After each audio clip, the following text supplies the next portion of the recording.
Hey there, and welcome back to a brand new Flick Pick live show. This is it. Don't get scared now. Thank you so much for joining me tonight. I hope you had nothing better to do. I know I certainly did not. And check out the Pizza Planet jacket because I do want to talk about the teaser trailer for the upcoming Toy Story 5 movie. Because why? You got a friend in me. So we'll dive into that, but first I want to talk about and review the brand new movie, The Running Man, directed by Edgar Wright, and we'll get there in just 1 minute. But first and foremost, how are you guys doing today? Let me know down below. And with all that said, let me crack open a delicious caffeinated beverage because it's just calling my name. Drink me, Johnny, drink me. I'm good and delicious. I won't make your heart explode. I believe none of your lies, but I'll still consume you. Why? Because it gives me the power and the energy to be here. So without further ado, what do you say? We just dive into the main topic. And before we do so, please, in the comments, let me know what you think about the brand new movie, The Running Man, if you've seen it, or some of your thoughts on the original 1987 movie. Okay, so here it goes. So I watched the brand new movie, The Running Man, directed by Edgar Wright. Now, this is based on a Stephen King novel, and one that's pretty awesome in my opinion, that has yet to have a proper adaptation to said novel. Now, Edgar Wright has said this is probably one of the biggest passion projects of his entire career. This is the movie that he wanted to make because he's a huge fan of the novel and he wanted to recreate that for the big screen. And based on all of those things, I was really looking forward to the Running Man movie. At first, when it was first announced a couple of years ago, a lot of people just assumed it would be a remake of the 1987 Arnold Schwarzenegger movie, which, by the way, I did rewatch today as I was eating a Jimmy Dean's breakfast sandwich and drinking my iced coffee. And the reason I did that was it's been a long time since I've seen the original Running Man, which did come out, in fact, in 1987, which was the year I was born. So I think it came out in November of 1987, at the exact same time that this new movie came out. So at the time that original came out, I was probably 6 years old, but I'm sure it was on the background on HBO, or at least I like to think it was. But when it comes to that original movie, I was never the biggest fan of it. And after rewatching it today, I'm still not the biggest fan of the movie. I do think there's a lot of fun to be had, but it's absolutely not one of my favorite Arnold movies from the 1980s, okay? But there's some fun to be had. Like, I like some of the hunters in the movie. You have Dynamo, who's basically a bloated Christmas tree driving around in a go-kart. Hey, you Christmas tree! That's a great line from Arnold in that movie. And it definitely, the entire movie, that original movie, it reminds me of a Paul Verhoeven movie, but it's not. But it feels identical to one. It kind of has that same vibe of RoboCop, where you have that social commentary and that satire going on throughout the entire movie with like dark comedy, except it's not as good as a Paul Verhoeven movie. And then you have other hunters in the movie like Sub-Zero, who is an assassin who ice skates. Because why not? But that makes for quality content. And then you have the last guy, I think his name was Fireball or some shit like that. But the biggest takeaway from that 87 movie is it's very small scale. And it feels like they're basically fighting in a oversized gladiator pit, more or less. And when it comes to the actual novel in this brand new movie from Edgar Wright, it's much more large scale. It takes place throughout the entire continent of the U.S. So in some ways, I do appreciate that small scale aspect of the original, but I think there was room for improvement. Let's all be honest. But I did like Arnold's tight yellow spandex suit. At some point, I was hoping Glenn Powell would reprise that, or maybe there was a scene where he did. I'm not quite sure. All right, so let's talk about this new Running Man movie directed by Edgar Wright. Now, this being his passion project movie, I thought to myself when watching it, why is this the movie you felt inclined to make? Like, what did you want to say with this movie that you were so passionate about? And after watching it a couple days ago, I'm still not quite sure why this was his passion project. I feel like this is probably one of the weaker movies in his filmography. I really do.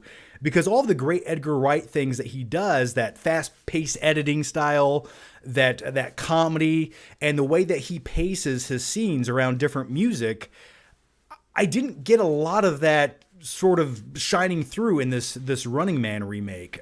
Or at least nothing that really stood out to me. So what is the premise? What is the plot to The Running Man? Well, a man joins a game show in which contestants allowed to go anywhere in the world are pursued by hunters hired to kill them. And it sounds like a great premise. And the novel that this is based on by Stephen King is very dark and bleak, to say the least. Now, this movie, it does a lot of questionable things, especially by the third act. I was rolling my eyes and I could not wait for the movie to be over because I had a Sprite Zero and a Dr. Pepper Zero in my bladder, and it was just begging to be released. But anyway, let's talk about some of the things I liked in the new movie, The Running Man.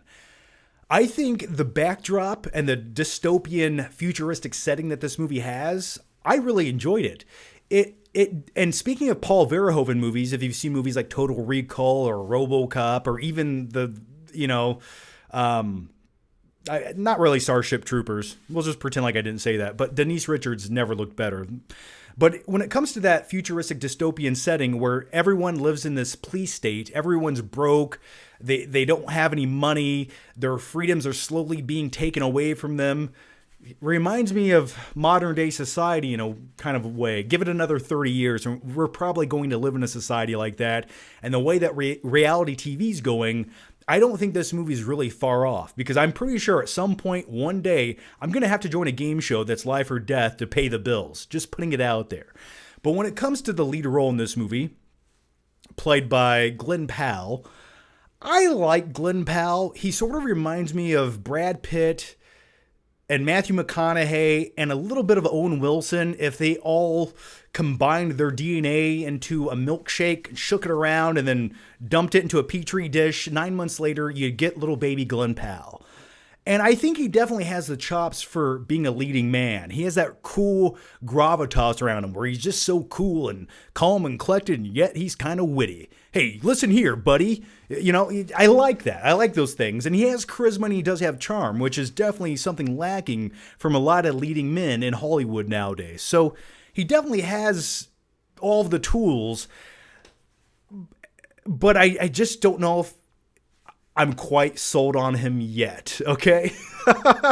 Because when you watch the original with Arnold, he just demands and oozes that charisma. Plus, you know, being 240 pounds of pure muscle, that doesn't hurt anything. But Glenn Powell in this movie was fine. I just don't think the movie did anything to help his performance. And in this movie, he's basically a guy who's down on his luck. He can't get a job. His kid's sick, and he joins this game show as a last-ditch effort resort to provide for his family.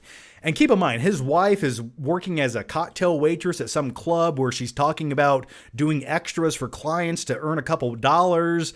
And it's just like, okay. But in all fairness, in the novel, the wife in that is actually a prostitute. So it's much more dark and grim in the novel version. And I was hoping a little bit more of that would come through in this, but the fact that it was directed by Edgar Wright, I sort of knew it wouldn't quite be the tone I wanted it to be, but that doesn't mean I couldn't have a good time with it. But as soon as this movie gets out of the first act, where you have this setup and he joins the game show and he's about to start, I was into it. I liked the vibe and the world building that they had developed up until this point. And I was kind of curious to see where this journey was going to take off to and how he was going to survive for 30 days on this game show with these dudes trying to track him down and kill him. And then the second act happens in the movie where you get the Running Man part of the film. And there's some cool synthy vibe music happening where he's in this dystopian dark city. It gave me like a little glimmer of Escape from New York, and I was hoping it would give me more of that same vibe. And if you've never seen that, please go watch it now. A dystopian future with synthy music directed by John Carpenter. the name Snake. You know, I love it. It's phenomenal. And I was hoping that this movie would have more of that same darkness and that same vibe, but it doesn't. And tonally, this movie is so inconsistent. And I will say that Edgar Wright humor, though I like it in a lot of movies, in this movie, it just was not working. I didn't think the movie was that funny. And every time there was like an interesting sequence that I was on the edge of my seat and I wanted to be immersed into this world and this suspense, it felt like the comedy would just like sweep my legs out from under me. And I was like, oh, you did all that just to subvert our expectations and make a joke that wasn't really all that funny for Michael Cera. And you heard a few chuckles in the audience, but it wasn't like a laugh riot, you know, it wasn't that funny. So the comedy, in my opinion, sort of hindered this movie. And I don't know if that was the right tone to go for. A few other things I didn't love about it was it just feels like by this point where you have a government-controlled police state with corrupt corporations controlling society and dictating what they see, it just feels like those concepts have sort of been done. And there's nothing wrong with doing them again, but this movie doesn't really reinvent anything that you haven't already seen. And I was hoping it would. And at one point in the movie, I was like, this is such a lose-lose situation. What is even the point of trying? But let's go back to Glen Powell's character. At times, he seems so nonchalant about the situation that he's in, where he just can't wait to pick up his vlogging camera because every day they have to vlog for 10 minutes. And I guess that was sort of interesting. I was hoping that they could have explored it a little bit more than they did. But he's just, hey, everybody, listen to me. I'm going to be a witty guy. And it's like, I get that you have to win the audience's approval to kind of survive this. But he just feels so passive in this situation. And he's so angry, but it doesn't really come across like he's that angry. It feels like he's pretending to be angry. So little things like that sort of like made me not really like his character as much as I was hoping I would. And that brings me to another point. I honestly did not like any character in this movie. All of the supporting characters were underbaked, underdeveloped. They sort of just pop into the story when it's convenient. You have this rebellious character who's sort of like a freedom fighter who shows up in the story, who makes these masked vigilante videos exposing the truth about the corrupt government. And I don't know what the point of his character was. And in the third act, the movie forces this character down your throat that you don't care about because the movie did nothing to earn the fact that you should care about this character. And it's some lady that Glen Powell encounters, and there's a whole speech about her scarf and her being privileged, and it just goes on for 20 minutes, and it's just like, what is even happening? This doesn't even need to be in the movie. It added nothing to the movie. So by the third act of this movie, it just goes off the rails into a direction that I was hoping it wouldn't. And there are some similarities in this movie to the book, but by the very ending of the movie, it's radically different. And I would say it made me roll my eyes how stupid it was. And one other thing I need to mention about this is, since this movie is based on a reality TV show, it doesn't really ever feel like they truly explain or define the rules of what Glen Powell's character can do.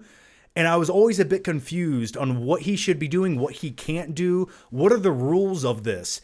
And it doesn't really feel like there are any rules, because whatever can happen does happen. At one point, Glen Powell, who should be hiding and trying to survive this situation, he's just walking around in a hallway in a bath towel in an apartment building with all the windows open. It's like, you know, there's like people trying to kill you, right? And he's just da-da-da-da-da. And I'm like, why is he doing this? The character logic fell very flat. So, you know, when it comes to The Running Man and my final flicking thoughts on this movie, I wanted to love it. The first act was good. It had my curiosity. And by the second and third act, with the runtime that continued on, and it was a movie a little bit too long for its own good by about 25 minutes. Just chop 25 minutes of this movie out, it wouldn't have mattered. I slowly lost interest in it, and I was really, really disappointed by it by the third act. Also, it just feels so choppy. There are situations where his character is at one place and then somehow you blink your eyes and he's somewhere else. And I'm like, how did we get here? So when it comes to The Running Man, I would probably give it this right here, insert the graphic. I'm going to give it like a C, maybe a C minus.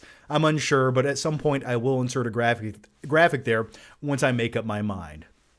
My biggest question for you, and also the question for myself is, would I join The Running Man? I don't know. I definitely like to sign up to be one of the hunters. I think that would be a slightly more enjoyable experience. But,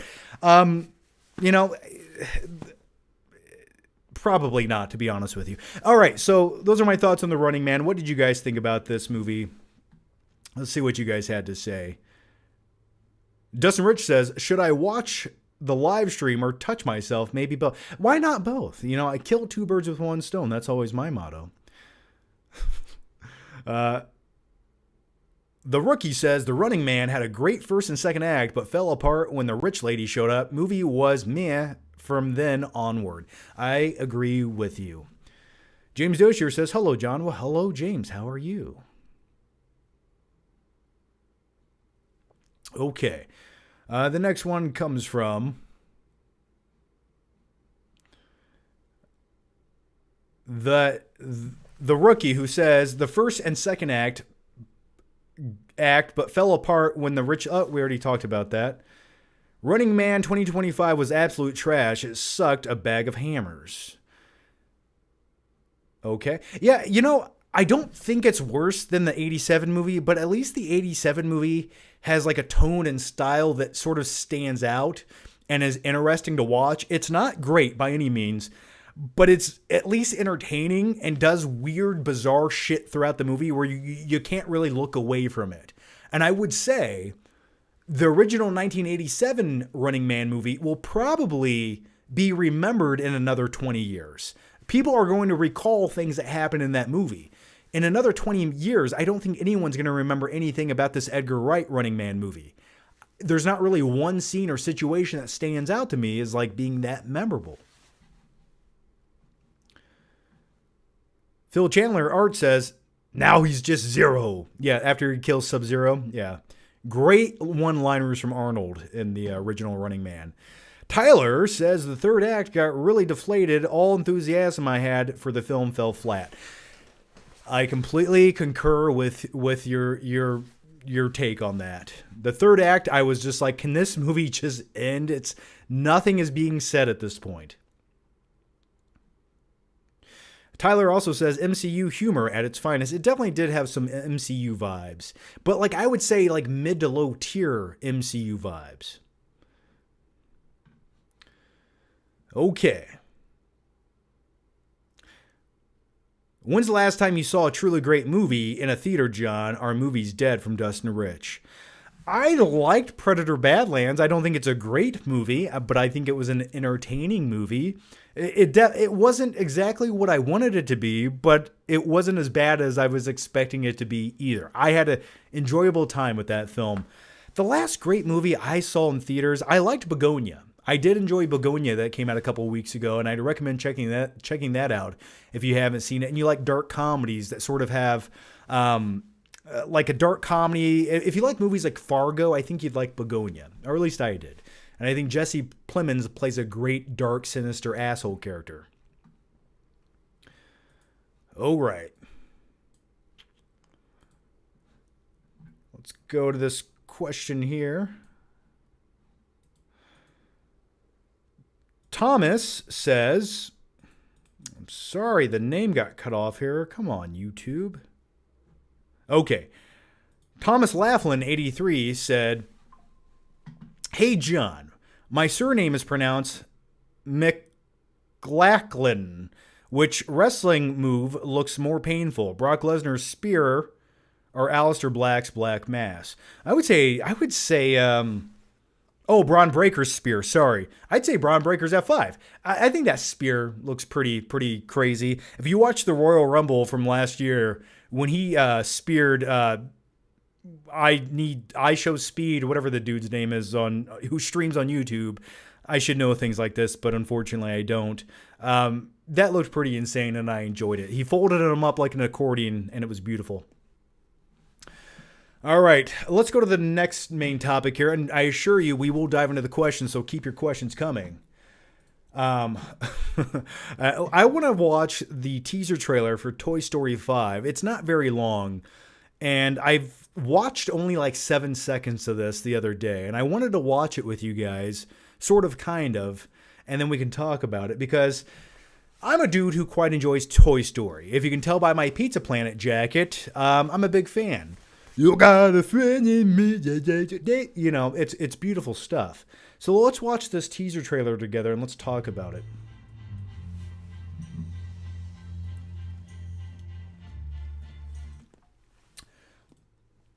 All right.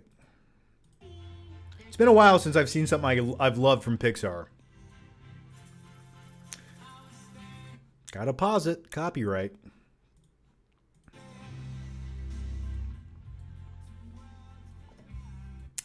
Oh, Mr. Potato Head. Now, Jessie, let's talk about Jessie for one moment. I've heard that this new Toy Story revolves around the character Jessie, which was always my least favorite character from Toy Story. I like Joan Cusack, but well, actually, I don't know if that's true. She's fine. She's fine. But I don't like Jessie, okay? If ever a toy should have been lost and never found, it was Jessie.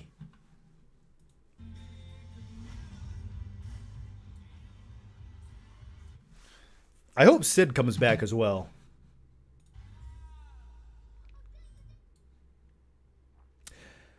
Okay. So the big premise here and the unveil is basically, and it echoes what's happening in society. Practical toys that you can play with and articulate and use an imagination to play with are now fading away, and now we have iPad kids. And that's scary and terrifying to me, that you're having these children that are barely out of the womb scrolling on an iPhone, watching TikTok videos. And I remember a couple years ago, I was in a taco restaurant and I looked over, and this had to have been like a 9-month-old baby. It looked like a baby that should just be laying down like a bag of mush, because that's how I describe children, just sucking on a bottle or something. And pooping his pants. No. This little baby had his mom's iPhone and was like sitting there just scrolling over, and it had so much hand-eye coordination. It was terrifying to me. And that's where society's going. And the fact that this is sort of like a commentary on that, I think is really interesting. That gives purpose to a new Toy Story movie and makes it relevant in 2026 when this movie comes out next summer. So if ever Toy Story 5 should exist, I think this is the plot that should exist around it, and I'm happy that they're doing this. Because when it comes to Toy Story 4, I'm not quite sure what the purpose of that movie was. It took place in an antique shop. The other half of the movie took place in an RV and a fairground, and then I just felt like it didn't really have a purpose. I was not a big fan of it. Sort of a letdown. But Toy Story 5, I'm looking forward to. So what do you guys think about Toy Story 5? Are you looking forward to this? I'm curious to see what they do with this. Do you think at some point that one of the characters lives in harmony with using technology and playing with her toys, and that's the perfect solution? And also, does this iPad come to life and have like a personality of its own? Probably. I would imagine it does, which is kind of terrifying in itself. So what do you guys think about this teaser trailer? You don't see much, but the premise is exciting to me. And with all that said, who poisoned the water hole? There's a snake in my boots. All right.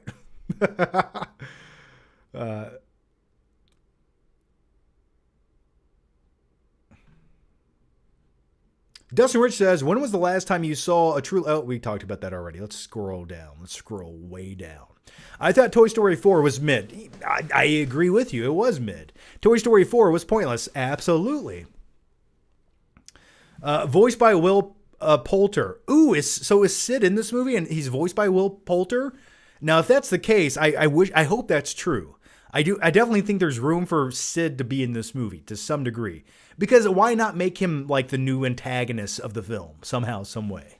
I don't know. Maybe he can be like a guy who works at Best Buy or something. I don't know. Or maybe I was going to go much darker with that. I was going to go much darker with what Sid became later on in life. And just know it probably includes being on a registry list in a neighborhood. When you look up his address, there's a big red dot on it. And he can't live within 500 yards of a school zone. Okay, but maybe that's too dark. Toy Story 3 was so perfect. You know what? I was thinking about Toy Story 3 the other day. And also, I was thinking about it just before going live tonight. And did you know the first video I ever made on YouTube, which has since been deleted because it's cringe as shit, was I talked about this Toy Story 3 Steelbook, and I talked about how if you pre-ordered Toy Story 3, the Blu-ray, you could pick up the Steelbook for like $5. Do you remember this deal at Best Buy, or am I the only one? But for some odd reason, I felt the need to make a video about that, and that, in fact, was the first YouTube video I ever made. But it's deleted, so you'll never find it. But yeah, here's the Steelbook of Toy Story 3. I think Toy Story 3 is the perfect culmination to a trilogy. If ever there was one, I think it's almost near perfect. What flaws could you possibly have with the movie? It moves you. It makes you feel something. At one point, you think these toys are done and they're destined to die when they're looking fate in the eyes. And by fate in the eyes, I'm talking about an incinerator as they all hold hands and accept their fate. And I think it's a beautiful moment that almost brought a tear to my eye. And you know what? I'm tired of being tough. It did bring a tear to my eye. And if I rewatched it again on a day where I'm feeling a little bit sensitive, it might bring another tear to my eye. And I'm not ashamed to say it. But it's a great movie. And the ending, that one final playtime with Andy and his toys. Oh, talk about growing up and letting go of your childhood. Now, I'm a dude in his man cave right now, surrounded by little toys and popcorn buckets and shit that makes me happy and arcade machines. So this is my safety and my solitude from growing up. And then again, you're talking to a guy on a Saturday night wearing a Toy Story jacket. So am I ever going to grow up? No. And I refuse to do so. I'll never let my inner child die. But anyway, Toy Story 3 is a beautiful film, and I think it's very touching and near perfect. And I do hope Sid is still torturing toys. Absolutely. Definitely. He's a sociopath, okay? If he can't torture animals, he tortures toys. Dustin Rich says, hot take. I've never given a crap about the Toy Story movies. I played with cool toys as a kid, not floppy cowboys or potato heads. Yeah, I was never really into potato heads or floppy cowboys either. I probably would have bought Buzz Lightyear if I was a kid. Stuff like that. I was into like G.I. Joe's, Batman toys, Ninja Turtles. I could play with Ninja Turtles in the bathtub for 5 hours on end. I remember one time when I was a kid, a stupid little kid, I had my entire Ninja Turtles lineup, and there were some G.I. Joes there because I needed more henchmen, but I sat in the bathtub from probably 6 o'clock at night until 12 o'clock, to the point where I think I got sick or maybe hyperthermic because my mom had to come and get me out of it because I just wanted to keep playing with my toys. There's nothing better than Ninja Turtles in the bathtub. It's like one giant sewer at some point when you sit in there too long. So I'll just leave that up to your imagination. But anyway, yeah, I probably wouldn't have played with a floppy cowboy toy. If my toys can't articulate and stand on their own, I don't want them. So put them in the garage sale. He's junk to me. Okay. Dustin Rich says, I would love a Tarantino Toy Story. That would be awesome. You know what? I talk about how much I dislike AI and how it's stealing all of the creative jobs, which it is, let's be honest. But at one point someday, if AI ever gets to the point where it can create movies by typing in prompts or typing in your own script or screenplay, I would definitely be interested to make my own Toy Story Tarantino movie. I really think that would be intriguing. That is the only use of AI I support because no one will ever make that movie. I almost shed a tear when Andy left his toys at the end of Toy Story 3. Yeah, absolutely, man. Okay. Yeah, toys' feet. Yeah, you see a lot of little plastic feet in there. Never mind. But yeah, there definitely be a lot of little plastic feet, little articulating tootsies. Yeah. You know, Tarantino likes them feet. But then again, don't we all? All right, let's dive into your questions here. All right, the first one comes from Nickadug, who says, should AMC Theaters A-list membership add a buddy pass like once a month or a week, like how gym memberships do to entice people? I know they won't because they want more money, but do you have a better idea of how it could ever work? So I have the Regal Unlimited Pass. I pay $20 a month. My wife pays $20 a month. And I definitely get a lot of use out of that. I see at least 1 to 2 movies a week. And if I had to pay for each one of those movies, you're talking $15. So just seeing 2 movies a month, I get more than my money's worth. And the other cool thing is, since my wife is on the same plan, if I want to take a friend, I can basically just click my wife's name and then they can come in the theater with me and they don't know the difference. So one alternative, I guess, if you want to get a friend in there, I don't see them ever doing that even once a month, because movie theaters have always been so backwards to me with their business models. I've never comprehended it. It's like they want to try to get every penny and shekel that they can out of their consumers by overcharging these inflated, crazy prices for concessions and snacks. And I get it. You need to be profitable in the movie theater industry. And by simply showing movies, after the studios take their cut and a week later they take even more of a cut, and then and nowadays when it comes to the theater industry, after opening weekend, you basically have like 2 more days until no one else is ever going to come see that movie again, because it's going to end up in streaming in like 10 days anyway, and no one wants to leave the house unless it's the biggest IP movie to ever exist. So I understand the business model of trying to make a profit. I do. But hear me out for a second. If movie theaters, rather than charge $12 for a large soda, call me crazy, what if you just charged like $5 for a large soda and then $5 for a large popcorn? I'm fairly certain, rather than sneak in drinks and buy candy at the Dollar Tree and shove it in my pockets, I would probably just go to the movie theater and buy it. Even if that box of candy was, I don't know, $3 rather than $12, I'd go buy it at the theater. I absolutely would, out of convenience sake. And I really think if they just lowered their prices on concessions, they would probably be more profitable, because everyone would be more enticed to not only buy concessions, but also they would have the mindset of, okay, the movie theater isn't that expensive. You can take a family of 3 or 4 and it's somewhat affordable. And then thus the movie industry has a resurgence. You don't price everybody out. I know. I listen, I'm not a mathematician. I don't have a business major. I'm just a dude who watches movies in his underwear at home, but I wish I could do it in public. Oh, one other thing I did want to mention earlier. I did want to mention this. When I went to see Running Man, every time I walk into a new movie nowadays, and maybe you're the same way, and if you are, please share your thoughts down below on this. I'm going to talk about movie theater etiquette.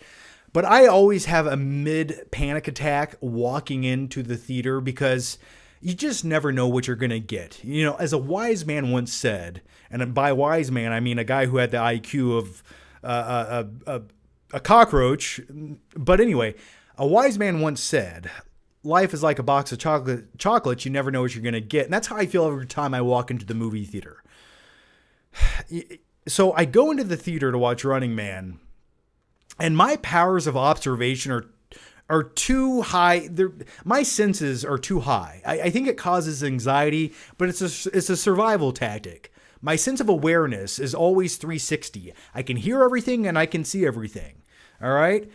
So maybe I'm the weird one, but when I was sitting there was a guy in the front row, and they always sit in the front row of the theater. They don't sit in the back. They sit in the front row because they're obnoxious troglodyte mouth breathers who should have been thrown in a ditch at birth, and they always have their phone, and they always feel the need to check their text messages every 2 minutes, because they're clearly really important and popular, and they can never, and I will say this, they sometimes dim their phone screen. It's like, okay, that's a start. You have a little bit of self-awareness.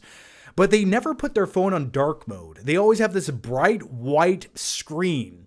And I just think to myself, you're in a dark theater with a bright white screen and you're in the front row. Everyone can see it behind you. Just how did this not occur to you? And sometimes I just want to bring a hammer into the theater and smack him over the skull with it and say, now do you understand what pain is? But anyway, my point is there was that guy, and then in the front row, because these people always sit in the front row. I don't know why it is.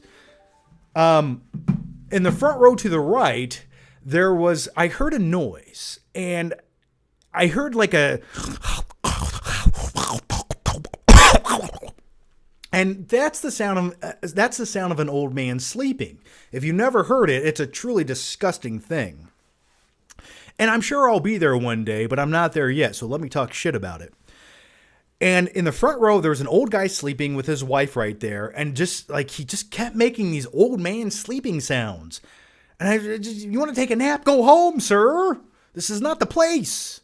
And I was hoping his wife would shake some sense into him, but she never woke him up. So I could hear that at some of the quiet parts of the movie, and I just thought to myself, why do I come to the theater? What is the fucking point of this? Is it me or is it society? I don't know. So share your thoughts down below. What do you think? All right. Bomb Squad says buying snacks at the movie theater is another $30 to $40. Yeah. Yeah, when I was in high school, what we typically would do is one person would buy a ticket, open up the side door, and 5 other people would walk in it. And we would sometimes bring like a bucket of KFC or Taco Bell with us. The whole theater smelled like deep fried grease, but it was a beautiful experience. When I watched Wicked there were 2 babies crying throughout, and the first 30 minutes had no working audio. Yeah, that's the other thing. Movie theaters, they still want to charge you a premium to watch movies at their cinemas, but the seats half the time are covered in popcorn butter. The audio sometimes sucks. You have rattling speakers. The picture's out of focus. The people ruin the experience. And I've said it once and I'll say it again. Alamo Drafthouse has it right. 0 tolerance policy. No texting. No talking. We will kick you out of the theater. Shut the fuck up. Get the fuck out. Goodbye. That's what theater should be. 0 tolerance policies.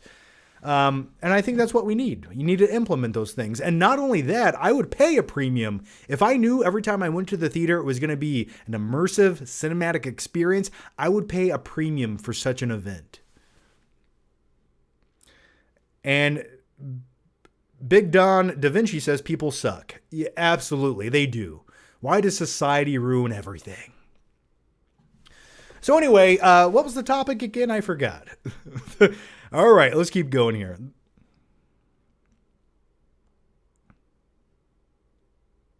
And by the way, Nickadug, thank you for the question, man. You get a party popper right to the melon. The next one comes from Night King 01. How's it going, Night King? It's not a live show without Night King 01 here in the audience, and I thank you so much. Why in the world did they change the ending to the novel again? It's like they think the audience are babies who can't handle bleak and dark endings. Also, Glenn Powell only has 2 modes, asshole and then swarmy asshole. He does. He's always cocky. And that's the other thing I wanted to mention about Glenn Powell's character in The Running Man. You're absolutely right. He sort of always plays this cocky, arrogant guy. But when your life's on the line and your family needs you, it just feels like the cockiness would slowly fade back a little bit and the real struggle and humanity and desperation would pour out. And never once does that really happen. And that just made it feel so disingenuous and took the immersion factor out of the movie and out of the character development. And also, the other thing I wanted to say about The Running Man was this Edgar Wright adaptation isn't really the tone I wanted it to be. Now, if you've ever read the Running Man novel, it is very bleak, it's dark, it's gritty, and it has a lot of social commentary.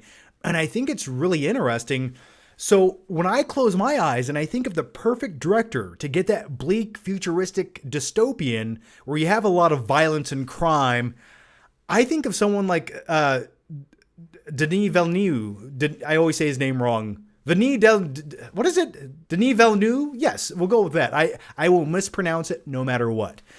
The director of Sicario and Blade Runner 2049 or Dune.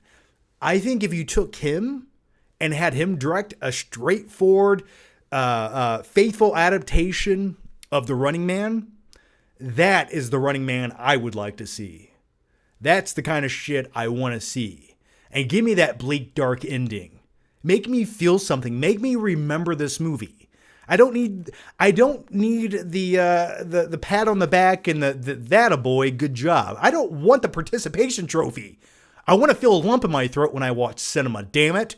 And if you can't give it to me, don't waste my time. Do you hear that? Don't waste my fucking time, Hollywood. Shh. Don't tell anyone on what I've done to you. Okay. All right. Let's go to the next question here. And the next one comes from Upshot Music TV, who says, John Tucker and Dale vs. Evil might be the most underrated film out there of all time. It's in my top 10 movies and gets better with every viewing. You'll love it. I don't think I've seen the John Tucker and Dale versus. I don't think I've seen that movie. I know we've talked about it a few times on the live show, but I've never seen it.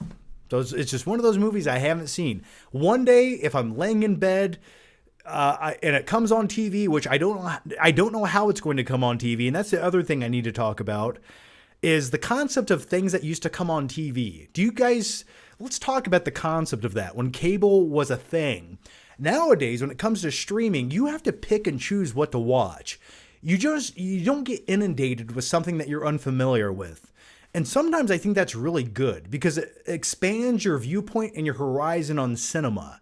It's like, I wasn't planning to watch that movie, but there it is. What's this all about? That's how I discovered a lot of great movies that maybe I wouldn't have taken the time to rent the VHS or watch it on streaming. So that's just an interesting concept that's sort of extinct at this point, and I miss it. Okay, the next one comes from, and by the way, Upshot Music TV, as always, thank you for the question, and you get a party popper. All right, the next one comes from Lewis Berry, who says, thoughts on Badlands. I talked about Badlands on the last live show for probably 15 or 20 minutes, and it's such a controversial topic. A lot of people hate it, a lot of people love it, and sometimes I'm not really picking up on the complete negativity towards the movie sometimes, because I think it's better than the majority of Predator sequels I've seen. Now, is it a little bit Disney-fied? Yeah, it is. Does it sort of feel like Predator meets Mandalorian? Yeah, kind of. But when the Predator's killing shit and taking out creatures in this environment, the Predator's doing Predator shit. Like, And the biggest complaint I hear about that was they tried to make him like this beta cuck predator. But then again, I feel like he was a predator with some moral sense. But I also feel like he was a badass at the same time. And he was also an underdog, but he still uses logical thought to survive situations. So I kind of liked that. And the other thing I will say in support of the Predator in the newest Predator movie, and I'll play devil's advocate, is there was an arc with his character. I liked that. He started out as the underdog and he slowly became this badass Predator. I like things like that, and to say that you don't like characters like that would be to say, well, I don't like movies like Rocky either. He's kind of the underdog. He's not great at it yet. He actually loses his first fight, and he's sort of whisked away by love of a woman named Adrian, which he focuses on. So, like, I don't know. I know I'm comparing Predator to Rocky, and it's a very loose comparison, but all I'm saying is I had a good time with the movie. Is it perfect? No. Do I want a rated R Predator movie where it just goes off the rails of blood, guts, and gore? Yeah, I do. But I think in comparison to what this could have been, I was pleasantly surprised by it. And if for anything, I think it's an enjoyable rainy day movie to watch if you're eating some frozen pizza, preferably Tombstone. Or DiGiorno, if you want to get classy. But I never thought DiGiorno was worth the price point. Because if you're going to spend like $9, $10 on a frozen pizza, at that point you might as well just get a large 3 topping from Pizza Hut. So don't say I never told you anything. Dustin Rich says, stop shooting party poppers at me. Hey, listen, you got to give the people what they want. And they like explosions to the face. Or at least I hope they do. It's a bukkake of streamers here tonight, everyone. Logo Face says, who's your pick for John Cena's last opponent? Mine is Edge.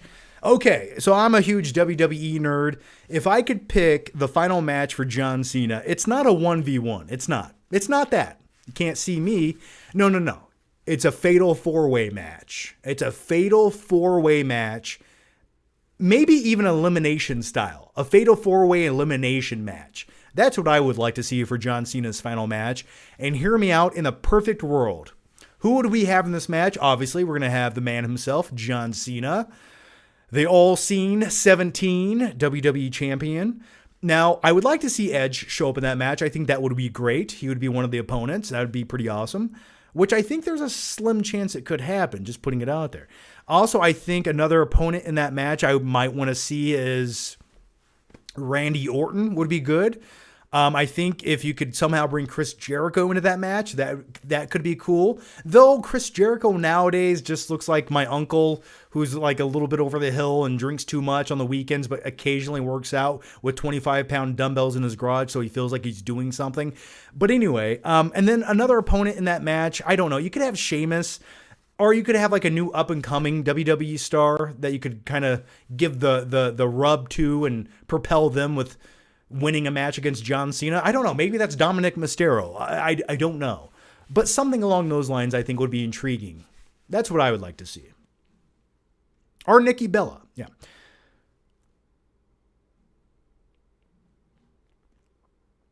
Dragon Knight says, I like Red Baron Pizza. Hey, man, it's not bad. Do you want a sequel to Predator Badlands? Well, the thing with Predator Badlands, and slight spoilers, but I think the trailer sort of already showed you some of this, they definitely open up this universe to include the Wayland Corp. And at some point, we're probably going to get that Xenomorph Predator crossover, which I would like to see. I just don't want them to babyfy it with the Disney vibe. And I really hope if they do another sequel, just make it rated R. And if it doesn't need to be rated R, so be it. But just make it a little edgier. That's all I want. Oh, The Rock. Yeah. Throw The Rock in that Fatal 4-Way match. And that would be perfect because The Rock's getting a bit older. But I don't know if The Rock right now would be into it because he lost about 78 pounds of muscle mass. So he might not be into it. But I think putting The Rock in a 4-way match with John Cena and some other people, they wouldn't have to work as hard as if it was a 1v1, you know? So I think that would be that's what I would do. Okay, let's go to the next question here. Claudia Rojan, how's it going, buddy? I knew the film wouldn't have the balls to do the ending like the book. Imagine how badass it would have been seeing him. Well, I don't want to spoil anything here, but anyway, in the book, it ends very different than the movie. But anyway, in the book, he dies. Okay, he dies in the book with his guts flying. Okay, here's what you said. Seeing him dying, holding his guts while flying a plane right into Josh Brolin's face like they did in the book. Yeah, here's the thing, though. This is why they didn't fly a plane into a building. Do I need to elaborate on it? Do I need to elaborate on why they didn't do that? I think it would have been cool. I think if it happened in the novel, there's no reason you can't do it again. And it's, but I get why they didn't do it.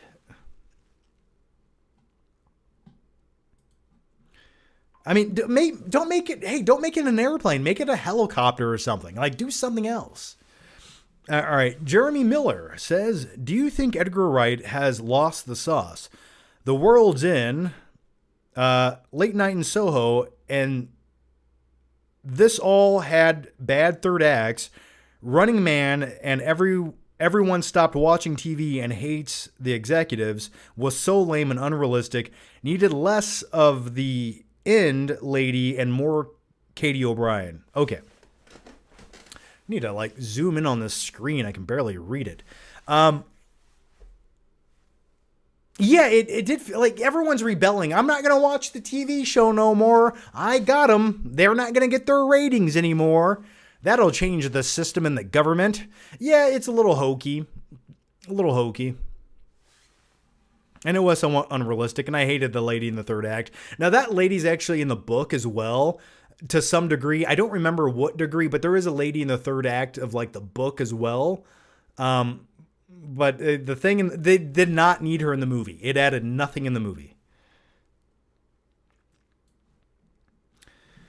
Okay, Andrew Romano 297 says, did you see the new trailer for Marty Supreme? Looks like a great movie coming our way this Christmas from one half of the Safdie brothers.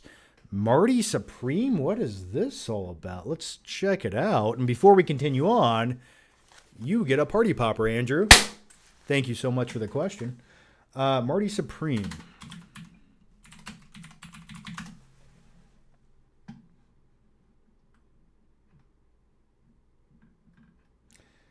Can I just have the trailer? All right. Okay, let me watch this here. I'll play it as much as I can. I don't want to copyright claim, but it's from A24. Usually they're a little nicer about copyright. Do you make money at this little table tennis thing? Not yet. Oh, it's got what's his face in it. Okay. No. So this is a movie about table tennis? Okay. First you had my curiosity, now you have my attention. I'm a guy who likes a good game of table tennis. I'm okay. But I like it. How do you live? What's Gwyneth Paltrow doing in this? Well, I live with the confidence if I believe in myself, the money will follow. And what do you plan to do if this whole dream of yours doesn't work It out? doesn't even enter my consciousness. Maybe it should. Is Timothée Chalamet sleeping with this old lady? I mean, like, is her husband at work and he's like this young kid that just comes over? Is that what's happening here? I don't know.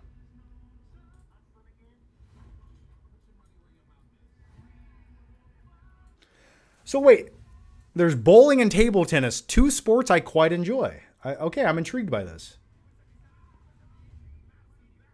It's kind of like Kingpin in a way, right? It sort of reminds me of a grittier version of Kingpin where they're going around hustling people at table tennis.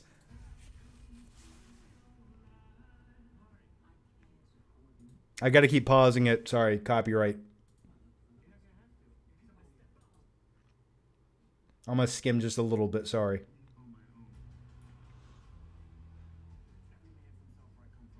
Ping pong champion. Yeah, I mean, it looks pretty cool. I got to skim through it. It's going way too long here.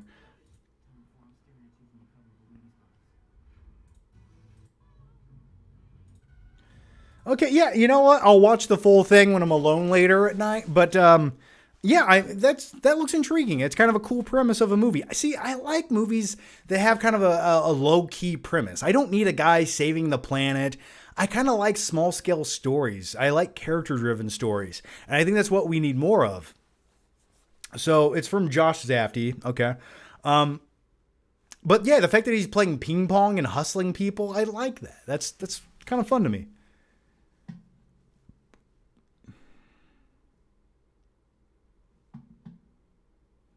The movie looks mid. Timothée Chalamet looks like a kid in dress up. Yeah, Timothée Chalamet definitely looks like a kid wearing his dad's clothes, doesn't he? But maybe that's the vibe of the movie. Maybe he's supposed to be a kid, and that's fine. All right, the next one comes from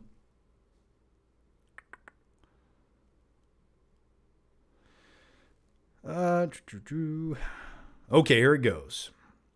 Skylar Wheelock says, you just entered a time portal. It's 1995. You're in Blockbuster Video.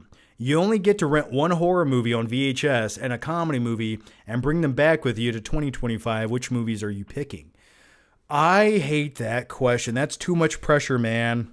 It's too much pressure. I can't do it. Can't do it. I can't do it. I just want to go to the gumball machine and buy a gumball for $1 and watch it roll down the spiral all the way to the bottom and stick my hands in the gumball opening where it's so dirty and always has like lint and germs, and you know little kids with snotty fingers put their hands in there. But when you're younger, you don't think about these things when you purchase a gumball. I miss that. That's what I would always do.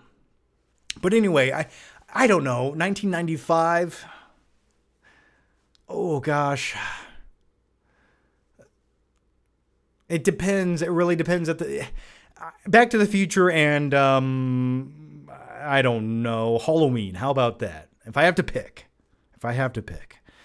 But who knows? At the time, maybe it would have been Waterworld and Maximum Overdrive. You know, if you go back to like in the brain of 9-year-old me, those might have been the 2 VHS movies I rented in 1995. I'm not quite sure. All right, let's go to the next one here. And by the way, a couple years ago, it was almost like I woke up in another simulation, but I was aware that it was a simulation. Let me give you the backstory here. I had a dream, and this dream was so surreal, or not surreal, but so visceral and realistic that I was driving home from a theater, from a screening of a movie that was like a couple hours away, and I was cutting through this small town, and I looked over, and I, in fact, did see a video store. And I was like, oh, I'm going to check that out because they had the lights and everything. And I was like, that looks so retro and awesome. So I walk into the video store and I'm looking around and they have VHS copies of everything. And it does feel like it's the mid 1990s in there. Like it was so awesome. And I talked to the guy that's working there and I'm like, this is cool. Like this retro VHS store. And he's like, yeah, sure, man. And I'm like, I open up my phone to like take a picture and he's like, what's that? And I'm like, it's a phone. And he's like, oh, like, is it a new camcorder? Like a TV? He didn't know what it was. And I slowly realized that I had time traveled back to 1995 or 1996. And then when I left the video store after this bizarre experience, I woke back up. What does that say? I don't know. I don't know the meaning of that. But one day I would like to. Okay, let's go to the next one here. Craig Thompson says, when is the movie collection update coming? Well, Craig, probably, thank you for the question, at some point after that party popper. I do want to do a new Blu-ray collection update. I have some new stuff, but also I've sold a lot of movies over the last 3 months, a lot of steelbooks, and I'm not happy about it. But I'll tell you what, in this economy, so I had to buy a new car a couple months ago. And I had to dip into my savings a little bit. And I wanted to replenish that. So I sold some of my steelbook movies that I didn't necessarily love or rewatch all the time. Like, did I need Captain Phillips, the steelbook? No, I did not. You know, I'd rather have $40. So I had to sell some. I kept the ones I love. They're still back there on the shelf. Nice, safe, and secure. So at some point, I will do a new movie collection update. Winter time is usually the right time to do that. So I will do one for you guys. Maybe this November, maybe December. Why not? We can do something like that. But thanks for the question. The next one comes from Johnny Carr. Hey, John, I've heard you started a new job as a home inspector. Congrats. Did you quit your old job or just stop going like you told me to do a while back? Yeah, I kind of just stopped going. No, I kind of just clocked out of that previous job. And then I kind of saw the writing on the wall. When you work around incompetent people that just have terrible ideas and they're the type of personalities that throw people under the bus to make themselves sound better and look better than they are, you just know long-term ability. Long-term is not going to be a thing there. So yeah, I'm a home inspector now. I'm licensed, so that's kind of fun, but it's going well. There's some days I like it more than others. you use a lot of observational skills, and it's almost overly stimulating some days, where you go into a house and you're examining every single crevice of it, looking for issues, explaining the issues to the clients, and then they always have some kind of weird little nitpicky dilemma of anxiety that pours out, and you have to sort of manage their expectations. So you have to play a psychologist, but also a home inspector. And it's really exhausting by the end of the day. It's probably one of the most exhausting things I've ever had to do. But when it comes to home inspections, the best thing about them is sometimes no one's there. And that's kind of fun and enjoyable. Last week, I did a home inspection at this place. It was in the middle of nowhere.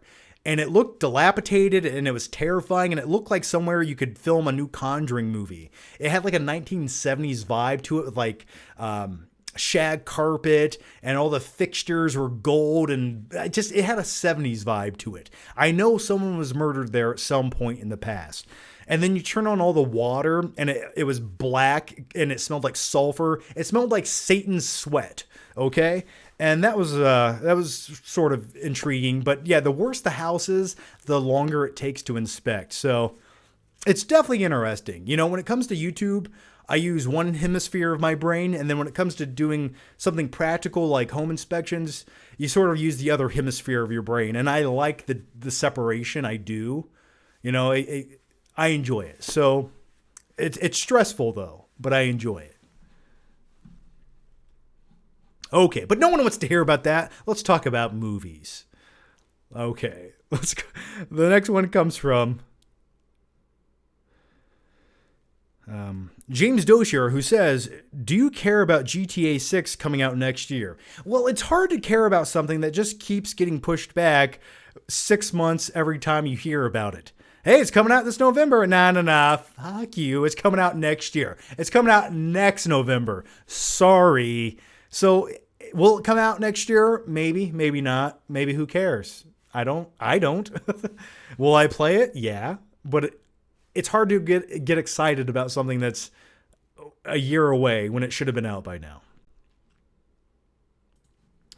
Skylar Wheelock says, did you notice in Scream when the cheerleader in the bathroom who talks trash about Sydney's mom, she doesn't wash her hands after using the toilet and puts her finger in her mouth? Forget the killer. I'm more worried about the hygiene in that school.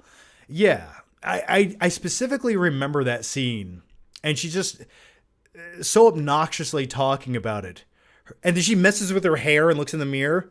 Psycho killer mom. I do remember that. And you're right. She didn't wash her hands. Disgusting. You know, the truth is a lot of people don't wash their hands. Have you ever been in a public bathroom and you hear a toilet flush?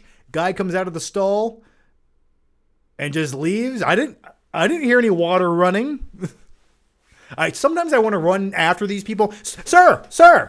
Hey, I think you forgot to wash your hands. Just to see what they do. And then they put their finger in my mouth. Okay.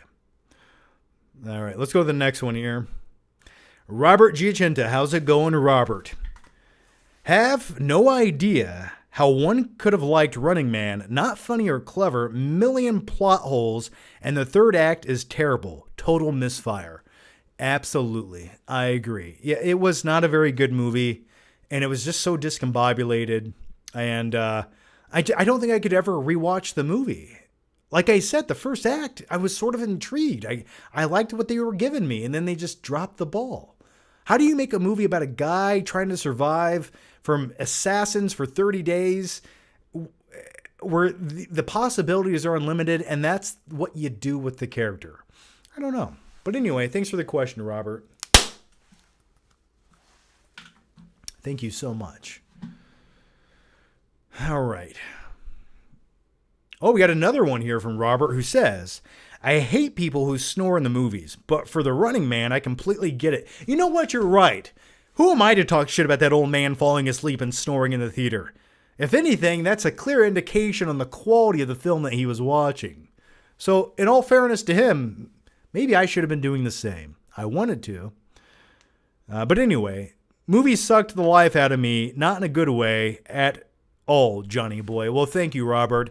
And once again, another party popper just for you.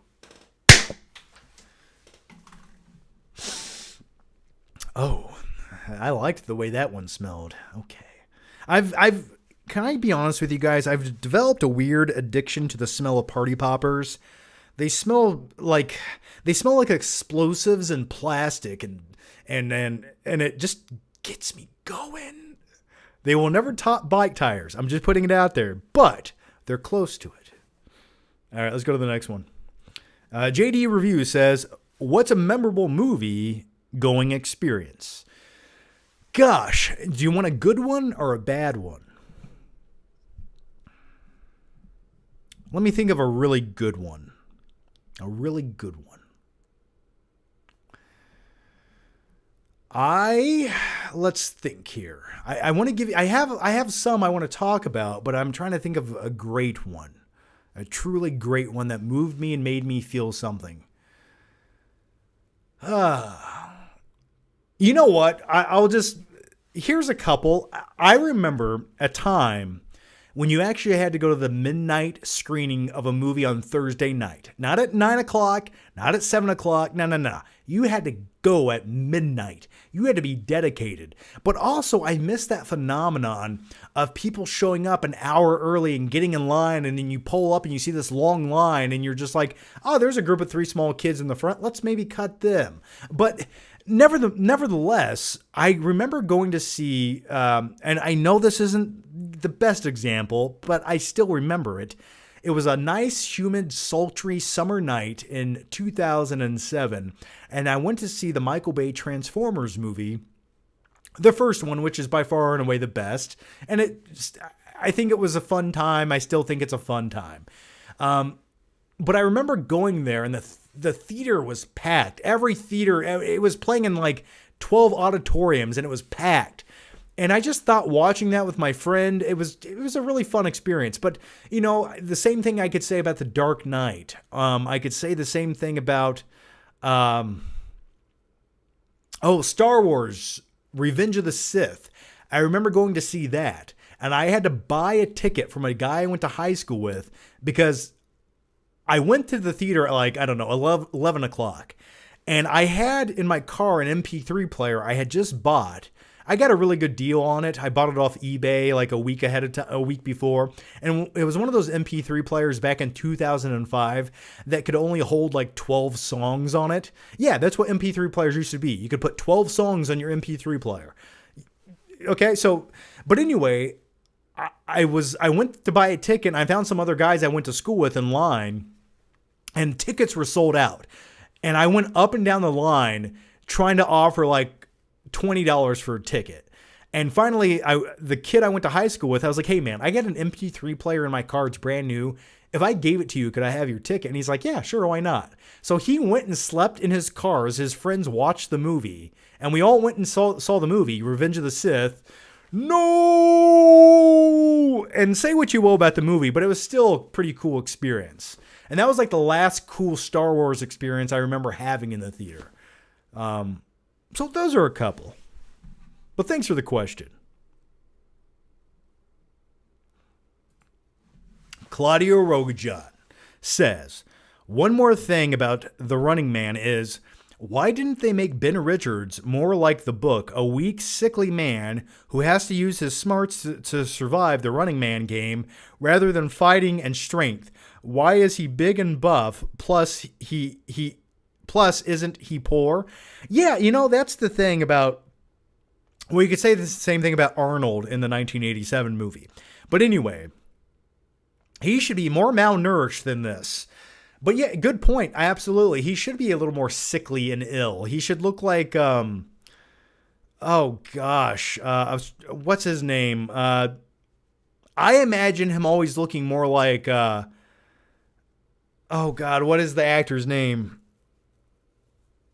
Like Aaron Eckhart, but if Aaron Eckhart didn't eat for like 3 weeks. Maybe something like that. That's what I have always imagined. But you're right. Somehow this guy who has no money, his kid's dying, his wife's turning tricks, he still has the time to work out and go to the gym and buy enough protein shakes to stay fit and rigid. But then again, we could also say maybe it was some of his manual labor blue-collar jobs that kept him in shape. All right. Skylar Wheelock says, we're in the end game now. Only 3 or I'm sorry, only 3 matches left for Cena. Who do you want to be his final opponent next month? Well, we talked about that a few minutes ago, and I said I'd like to see a fatal 4-way with Edge, Randy Orton, and maybe The Rock, and throw some new guy in there. That's what I would like to see. I think that would be the send-off I would want to see. I'm looking forward to it, though. If it was a little bit closer than Washington, D.C., I might just go. Plus, tickets cost $500, and I'm too poor for that shit. All right. Skywalker says, is it too early for a Pigeon Lady rant? Well, it's a little bit ahead of time. The Christmas season isn't quite here yet, and I like to save those Pigeon Lady rants until after Thanksgiving, if you know what I mean. Because after I enjoy that delicious Thanksgiving dinner with that greasy turkey, sometimes it's a little bit too dry, but that's what gravy's for, and those mashed potatoes, then we can talk about the Pigeon Lady. Because I don't want to ruin my appetite. So we'll save that for lady. We'll save that for later. But if you want a Pigeon Lady rant, she's utterly disgusting. Just thinking about it right now makes me want to go put Germ-X on my hands. And she is definitely one of the worst things I've ever seen in cinema. It's like, I understand that you're poor. I understand that you're homeless. And I understand all of those things. Now, does Macaulay Culkin understand all of those things in poverty? No. A kid that grows up in a 14-bedroom mansion in the Chicago suburbs would probably never understand those things. But what did he give you for Christmas? A blanket? No. Cash? No. His dad's credit card? Nah, he wanted to use that to buy pizza and toys because he's a selfish little prick. No. He gave you a Christmas ornament that you could hang on your non-existent Christmas tree. Yay! So here, enjoy this. I'm going to go back up to my penthouse hotel room with my beautiful family and all of our presents, none of which I brought you, but they were all free from Mr. Duncan. And I'm going to go up there and enjoy the warmth and the heat and my chocolate eggnog as you sit down here in Central Park freezing your ass off, covered in fucking bird shit. So bye-bye now. Merry Christmas. Don't forget me. There's your Pigeon Lady rant. Let's go to the next topic. Okay. Thank you for allowing me to do that. Claudio Rogajon. Yeah, John. I realized why they couldn't do that ending from The Running Man after I sent the question. So is it too late? But yeah, they could have thought of something else. You think audiences would have hated the original book ending?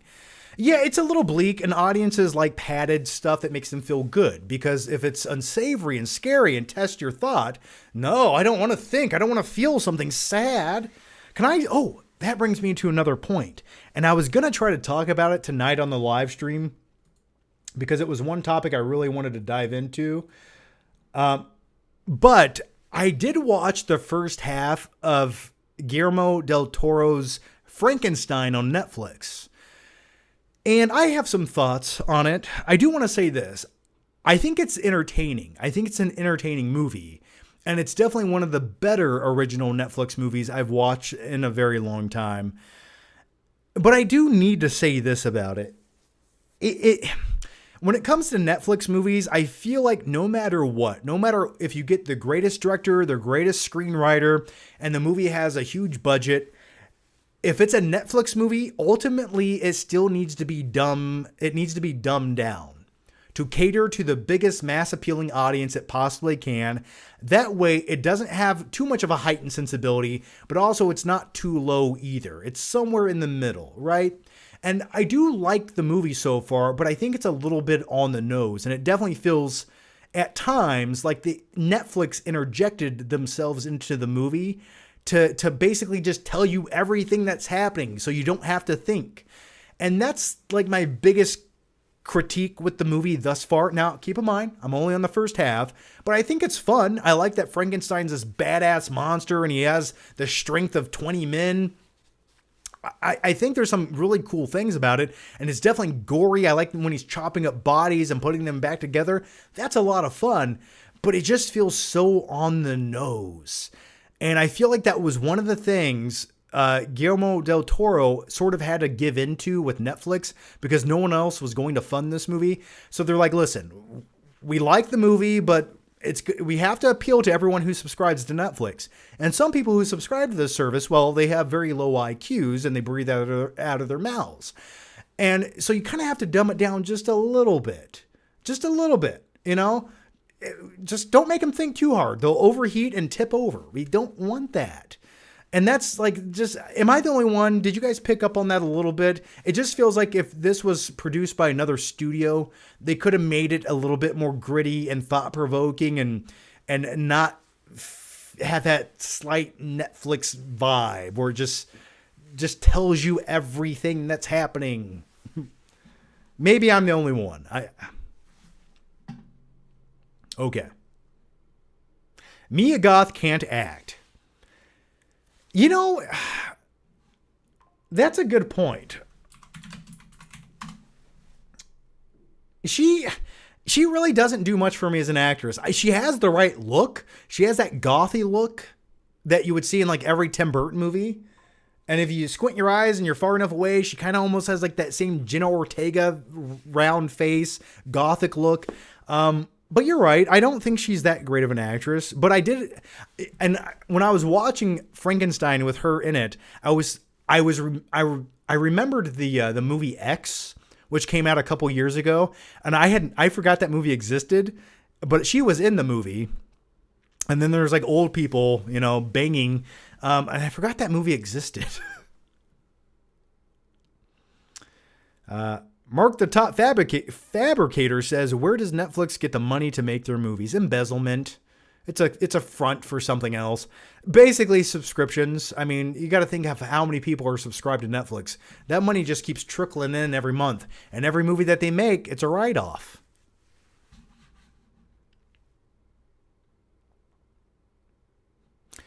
Frankenstein is like 7 out of 10. It's good, but some people are overhyping it.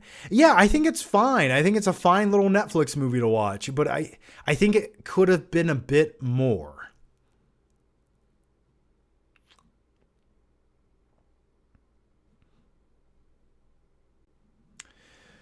Dustin Rich says, I want to see a rated R cut of Home Alone where Kevin gets his fingers bitten off one by one at the end, and he bleeds out of the floor.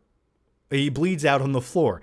Yeah, you know, that would definitely be an interesting movie. Basically, the movie ends with his body on the floor. His mom comes home from Paris, and she finds his little body on the floor. And then it just it cuts to the end, the credits. Definitely a bleak ending. Triple Frontier was a great Netflix movie. Narcos is an amazing Netflix show too. What the F happened? I'm a dude who did not like Triple Frontier. I did not like that movie. I'm sorry. I didn't like much about it. I kind of felt like a waste of the cast. But yeah, I know some people did. Let's go to the next one here. Skylar Wheelock says, what's your favorite movie based on true events? Oh, probably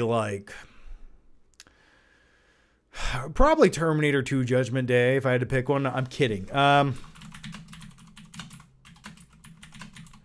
you have to understand, there's movies based on true events and movies inspired by true events where you can there's a lot of flexibility there. But let's see. We got Schindler's List. That's a pretty good movie based on true events. The Social Network I enjoy, mostly based on true events. I was not a fan of Argo. Did not like it. Captain Phillips. I liked Captain Phillips. I probably wouldn't watch it anytime soon. How about Titanic? Now, listen. I understand that the love story didn't take place. I know that's fabricated. It's completely fictional. But the overall premise of Titanic, I think, is truly interesting. And the movie Titanic itself, I don't think you could make a better Titanic movie. I really don't. I like Titanic. If I had to pick something based on a true event. What else do we have here? Society of the Snow, which was on Netflix. I don't think it was technically a Netflix movie, but made by another studio, and Netflix acquired the rights to it. But Society of the Snow was a great survival story.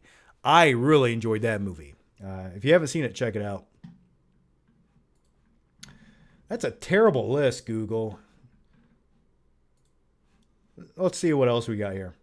What's your guys' favorite movie based on true events? Let me know that down below. Apollo 13. Well, we talk about the space program another time. I have some conspiracy theories.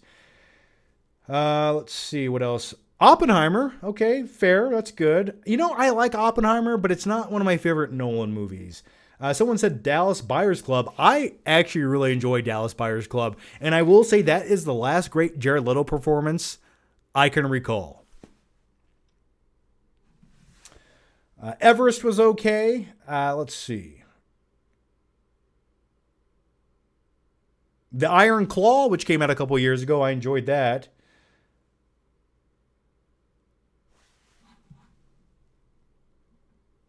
So, Dunkirk is another one. So, yeah, but, you know, the thing is, like, going back to the thing inspired by true events, like, for example, like Saving Private Ryan. That exact story didn't happen, but it's set in the World War II backdrop, and I like that backdrop. So, I guess my favorite types of movies are movies loosely based on true events, or events that happened where they have a fictional story taking place within that event. That's kind of like my kind of movie I enjoy. Casino. Yeah, Casino was based on some true events. True, yeah. Goodfellas. Toy Story 3. Absolutely based on true events. And you can't prove it wrong. You can't prove those toys don't come to life when you leave the room. You can't prove it. You just can't. Sorry. Wolf of Wall Street. That is a great... You know what? If I had to pick one from the last, 15 years that really stuck with me for a movie based on true events, I would say Wolf of Wall Street. You know what? I'm going to go with that one as of right now. That was a lot of fun. That was like the last great Martin Scorsese movie I've seen.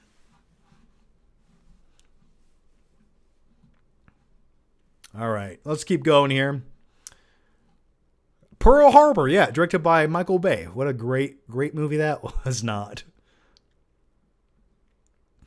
All right, Skylar Wheelock back again says, which movie gives you that perfect Thanksgiving to Christmas transition vibe? Go-to movie to officially start the holiday season. Well, you know, the most iconic movie you can say is Planes, Trains, and Automobiles. That is the ultimate Thanksgiving Day movie. But I like to start somewhere else. And maybe I would say Jingle All the Way. I'm not a pervert. I just wanted a Turbo Man doll. He got two.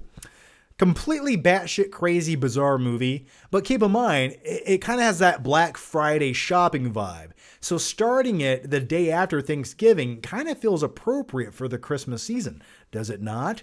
So that's one I always like to watch early on in the Christmas season. So I'll go with that. Also, it's almost a Christmassy kind of movie to me in a way, but I definitely think it's something you can watch late November, early December. Another one is Hook. Takes place around the Christmas time, but I love the movie Hook. It's in my top 20 movies of all time. I don't care what anyone says. You rude, crude bag of pre-food chew, dude. One of my favorite movies, and arguably, probably, objectively speaking, you could say it's one of Spielberg's worst movies, but I disagree with that subjectively. So let's keep going. Scent of a Woman. She's got a great ass. Hoo-ha, motherfucker. Yeah, Scent of a Woman's phenomenal too.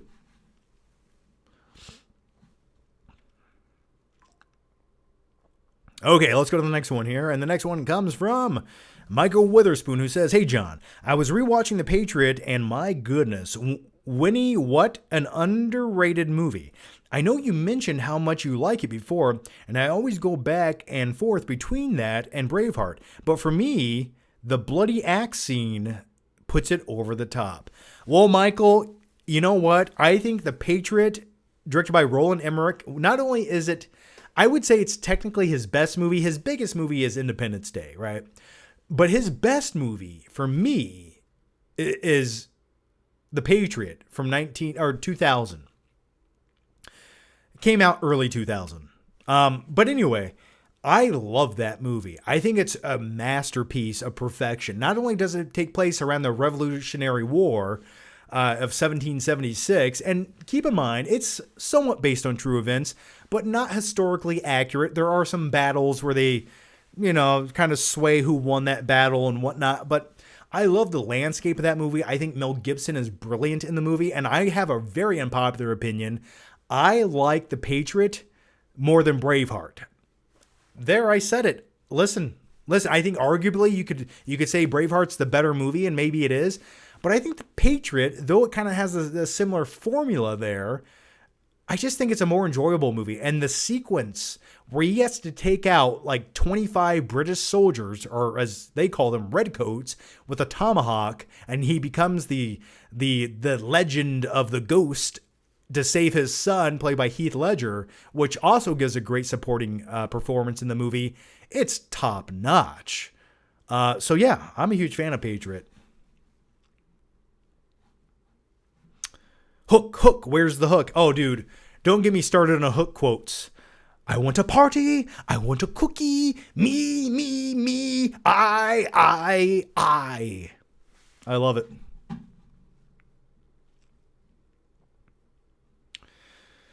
Next one comes from Dustin Rich. Do you want Michael Bay to remake Maximum Overdrive with Nick Cage's face on the truck? You know what? I didn't think about it before, but you saying that, I don't just want Nick Cage's face on the front of that truck. I want Nick Cage to be the truck. Now let's look at a picture of this truck from Maximum Overdrive. And if you guys can't envision, just tell me you can't envision Nicolas Cage's face on this.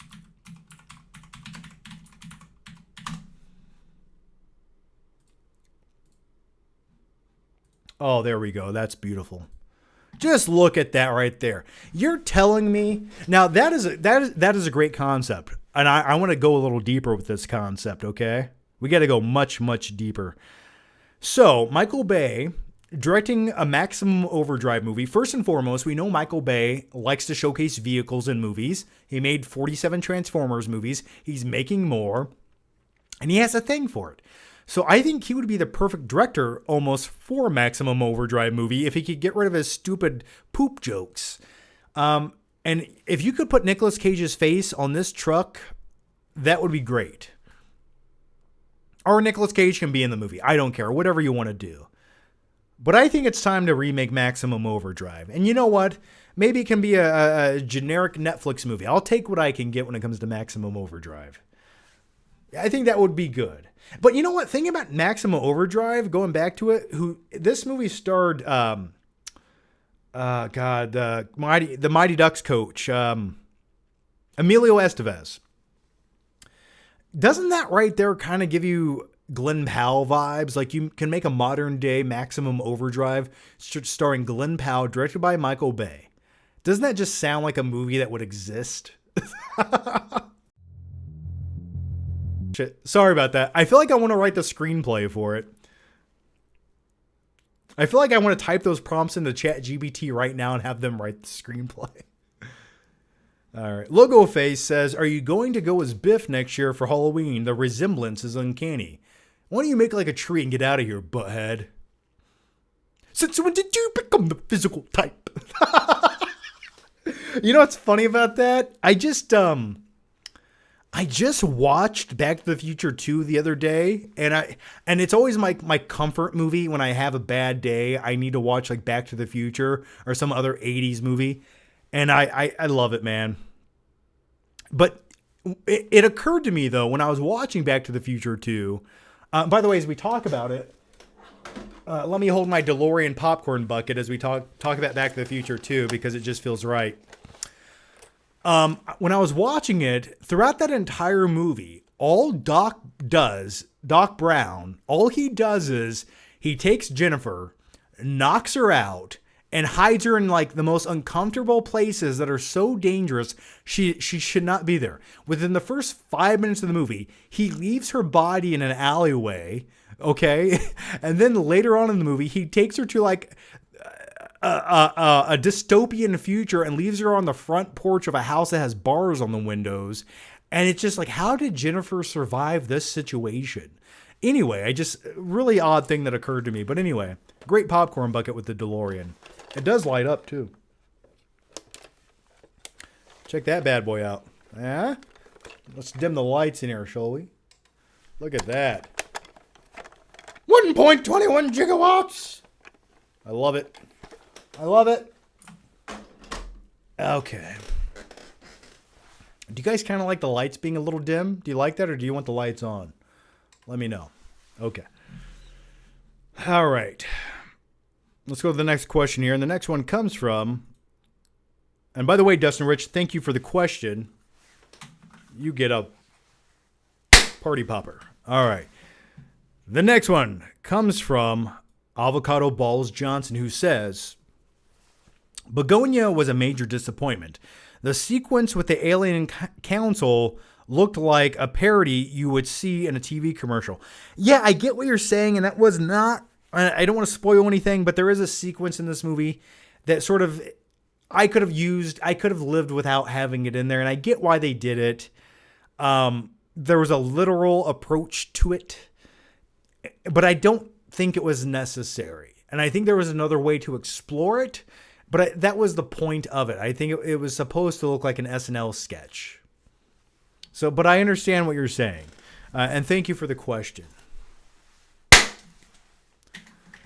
Okay, Michael Witherspoon. How's it going, Michael? Let me take a drink of this beverage here.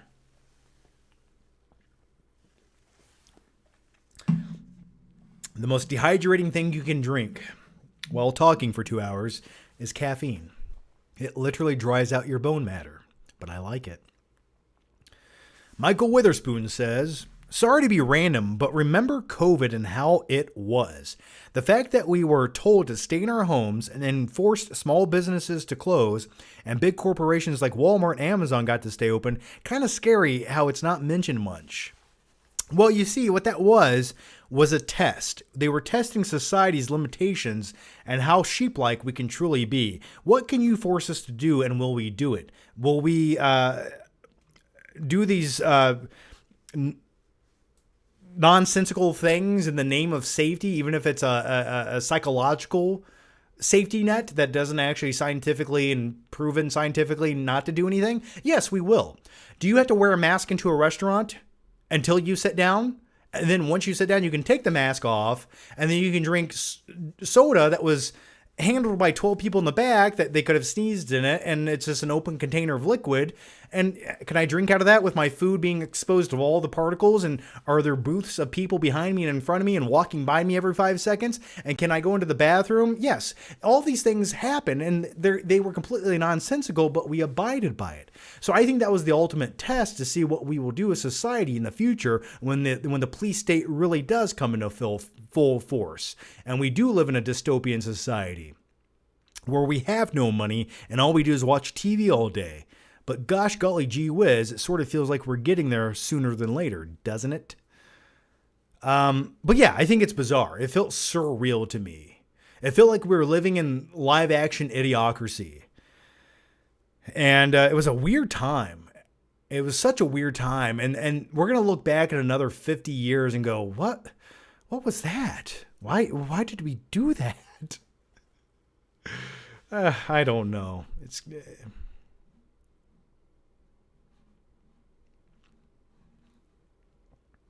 Okay, let's go to the next one here. And the next one comes from Skylar Wheelock, who says, I know it's been asked a million times, but I'm curious. The Dark Knight or Batman Begins, which one still hits harder for you? You know, this is something I went back and forth on a lot in my life. And if I had dedicated as much time to this conversation or this debate as I had to bettering my life, I'd probably be mildly successful in life, but I didn't. And here's the answer. I think I'm going to go with, I think The Dark Knight is the stronger movie. I do. And I think for me, it's more of a spectacle. Now, it's a take and give relationship. So when it comes to Batman Begins, I do like the simplicity of it. I do like the backstory. I like the bat suit in Batman Begins quite a bit. And the first time I saw the Tumbler in that movie, I thought it was glorious. But I will say, I just think The Dark Knight, as far as like a filmmaking technical standpoint goes, is much more immersive and bigger and more encompassing. And you can say it might deviate away from like the things that makes Batman feel like Batman kind of sort of, but I quite enjoyed it. And I think it's maybe my preference, but they both have a special place in my heart. And can we both agree they're both better than The Dark Knight Rises? Okay? All right. But yeah, The Dark Knight is definitely the strongest of the trilogy.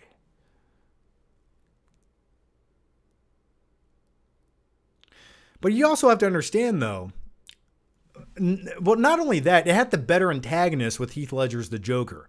If for nothing else, you had one of the most iconic antagonists in film in the last 20 years. So it had that going for it. So it's sort of hard to top that.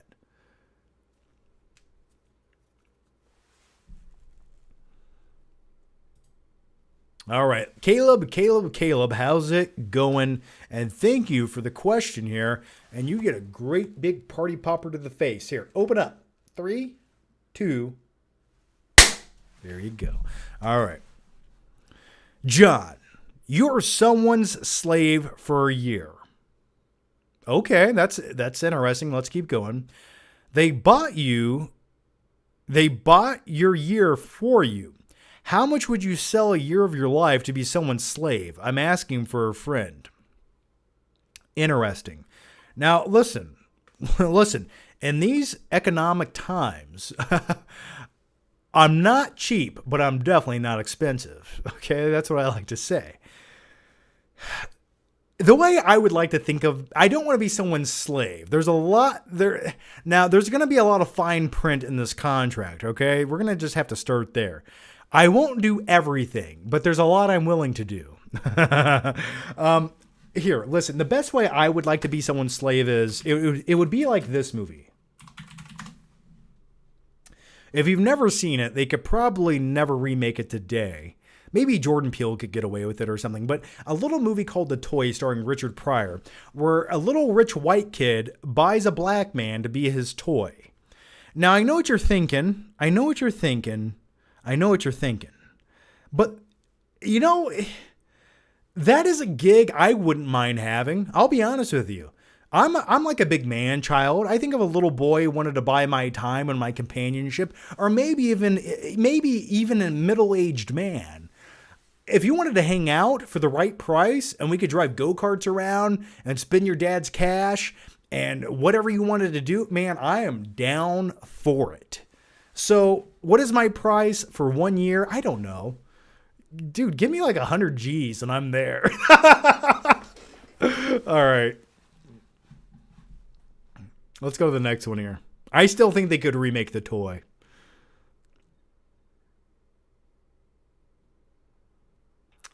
Austin 34433 says, Mia Goth can act. What the F are we even doing here? I don't know. No, are you saying she can or can't? I just think her performance in Frankenstein wasn't that good. I think she's fitting of some of the roles she's done, but I haven't seen everything she's in. She kind of just has a stoic hippie girl vibe to her in most of the horror movies she's in, so I don't know. Plus the stage name, Mia Goth. Come on. Is that even her real name? It doesn't sound. Sounds like she wanted to get into a certain genre of movies. Night King 01 says, John, we all know Van Helsing is one of the true Frankenstein movies. Van Helsing. Now, do you want to talk about Van Helsing or should I? Van Helsing is a gift you give yourself. Now, is it a bad movie, objectively speaking? Is it a big bloated pile of shit from Stephen Sommer? Absolutely. But is it a guilty pleasure I recommend watching around the kooky season? Absolutely. Now, Frankenstein in Van Helsing, he walks like this, and he has these boots that are like this thick on the bottom. No! Whoa! That's how he talks. Let's look at him. Oh, one ugly mother. There he is right there. There's Frankenstein from Van Helsing. I like Van Helsing quite a bit. A lot of fun. Count Dracula in that movie's great. There's a scene where he licks blood and he goes, oh! And Kate Beckinsale in that movie, never better. Let's, Kate Beckinsale. There we go. I mean, look at Kate Beckinsale looking like a vampire hunter in that movie. Just top notch. All right, that's enough about Van Helsing. Logo Face says, do you think it's time for a new live-action Ghost Rider in the MCU? You know, I think there's something cool you could do with it. I just don't know if Ghost Rider will do that well at the box office. That's the really unfortunate thing about it. I just don't know if that's the movie the mass demographics want to see. So, do I think Ghost Rider can exist in the MCU? Yeah. I just don't know if that's like the smartest thing to do at the box office. Did any of the Ghost Rider movies do that well? Now, I know they're not, none of them were good, but I just don't know if people are going to turn out to see that. The werewolf design is awesome. Well, yeah, it's okay. The werewolf design in Van Helsing is okay. But when you got here's the werewolf that Van Helsing turns into right there. I mean, kind of cool, right? It kind of looks like the werewolf in Killer Instinct. You guys know what I'm talking about? The video game Killer Instinct from the kind of a shitty fighting game. Wasn't that good?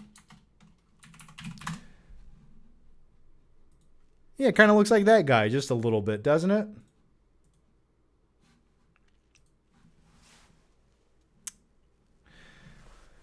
Okay, I have to go to work. See you, John. Well, hey, thanks for watching. Have fun at work. Maybe listen to the live show there if you want, if you can. Okay, let's go to the next one here, and the next one comes from Skylar Wheelock. Once again, be honest, John. Which planes, trains, and automobiles moment makes you laugh harder every time? In the car on fire, the motel bed, or the rental car meltdown? Oh, definitely the car when he's like driving and the sparks start flying and he looks over and he's dressed like the devil. Probably that scene. That always makes me laugh. Hey, John, sorry I'm late. What did I miss? A lot. And I would just recommend scrolling back or just stick with me live and watch it later. You missed a lot if you're just joining now. But it's never too late. So thanks for joining. Johannes Gerald says, you could only keep one. The rest are gone forever. Troy, Master and Commander, The Patriot, or Gladiator. Also, which one do you find the most rewatchable?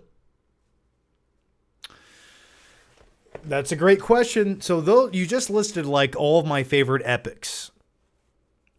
Troy is glorious. I love the swords and sandals, but I think Gladiator, out of all those movies, I think Gladiator is the best movie of all of them. So we're keeping Gladiator. I love The Patriot. I have probably rewatched The Patriot and Gladiator more than the other two movies.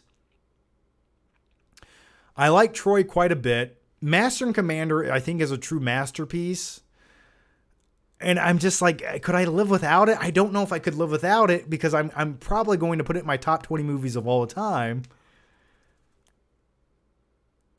But I love Troy too. I think Master and Commander is the one I've watched the least.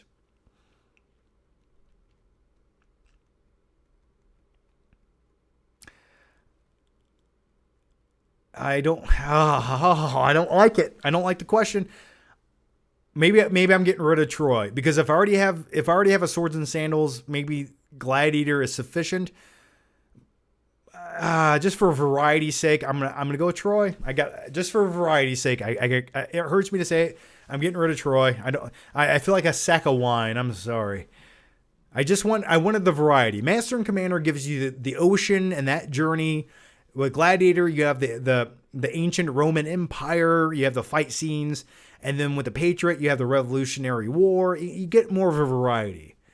But I love Troy so much. But anyway, thank you for the question. And are you not entertained? Uranium Cranium says, John, will you be doing a Black Friday flick trip this year? Sorry if this question has been asked. I just joined. It has not been asked, and you never have to be sorry. Well, it depends. I am going to start looking around for movie deals coming for Black Friday when it comes to like physical media. There's not really anything else I want to buy on Black Friday because let's be honest, All those deals exist all year round. I definitely don't need another TV. So maybe I'll go. Oh, sorry. I was fighting a sneeze. Maybe I'll go hunting for like movies this Black Friday if those still exist. So if I can find some stuff I want to buy, maybe just maybe I'll do a flick trip for Black Friday. How's that? I would like to do it. I would like to do it.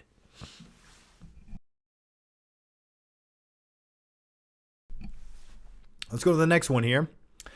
And the next one comes from, do you guys want to see a Flick Trip Black Friday video? Let me know down below. Give the video a like if you want to see that shit. I'll do my best to make it happen. Our Dustin Rich says, John, how does it feel to know I would annihilate you in Marvel vs. Capcom? You know, that might be a possibility. I don't play it that much. I do have the arcade cabinet right there.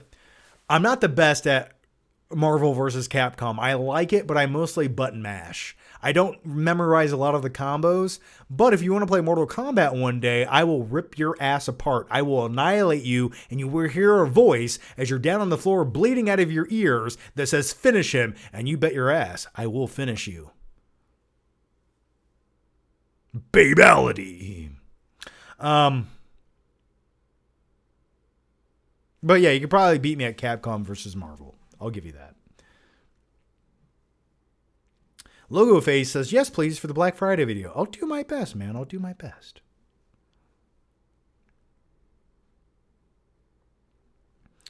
Okay, the next one comes from Robert Giacinta, who says, John, to the audience, when he shoots off the party popper, don't just look at it, eat it. Shoot one in my mouth for me, sir. You know what, Robert? Just for you, man, and there, open up. Listen, I'm going to give you, listen, everyone at home right now, this is real. This is real. I need you to do this for me. I really want you to take this party popper right to the face. Get as close to the screen as you can and just enjoy what I'm about to release upon you. 3, 2, 1.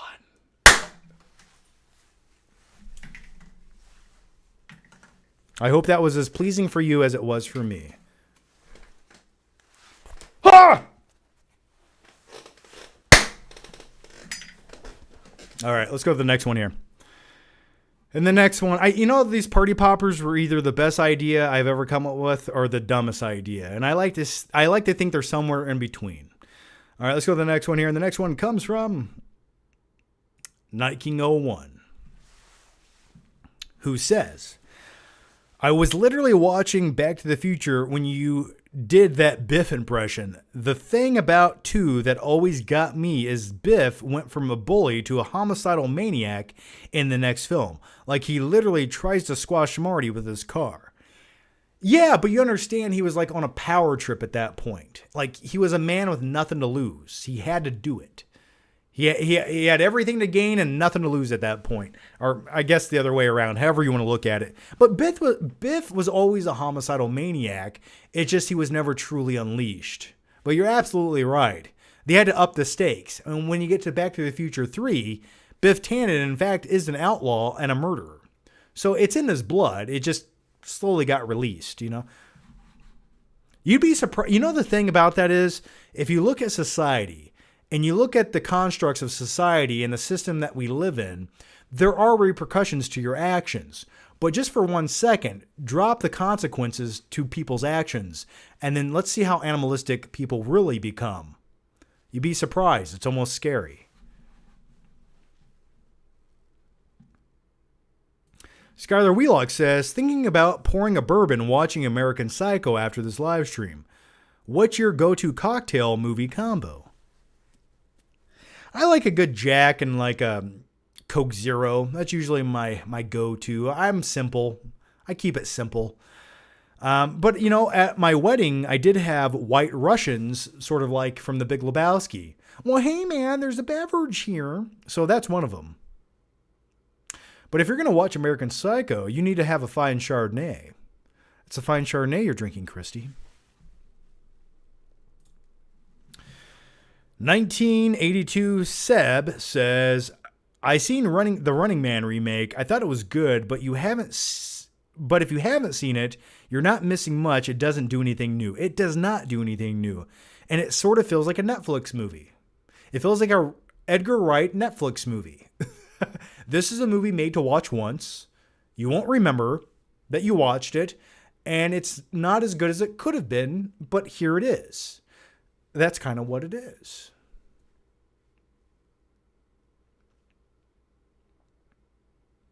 Your Uranium Cranium says, John, just make sure you don't have KFC before Black Friday. Yeah, that is a good point. And if you don't know what he's talking about, I did make a Black Friday video back in 2017. It was my 2017 Black Friday video.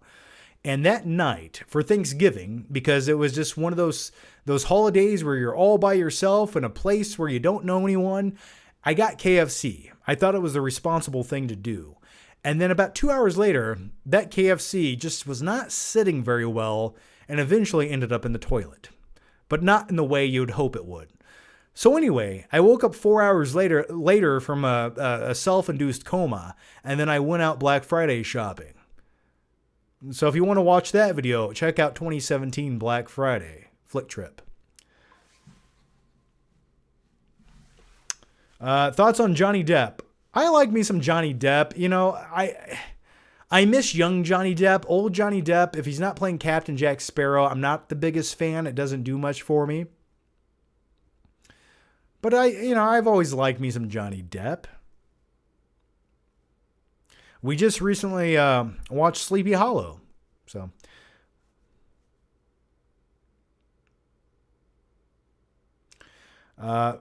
that's one of the themes I like about The Strain. Some men are made for the apocalypse and work best when all social structures fail.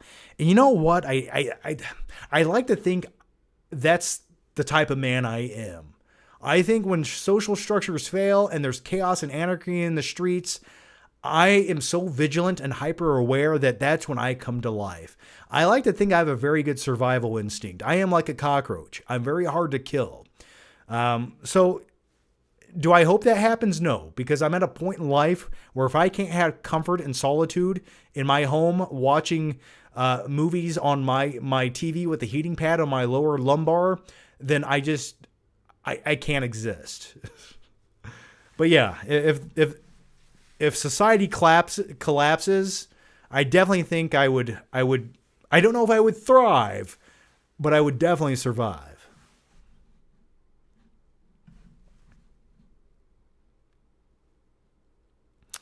Claudio Rogujon back again says, this is the most uncomfortably interactive live stream I've ever watched.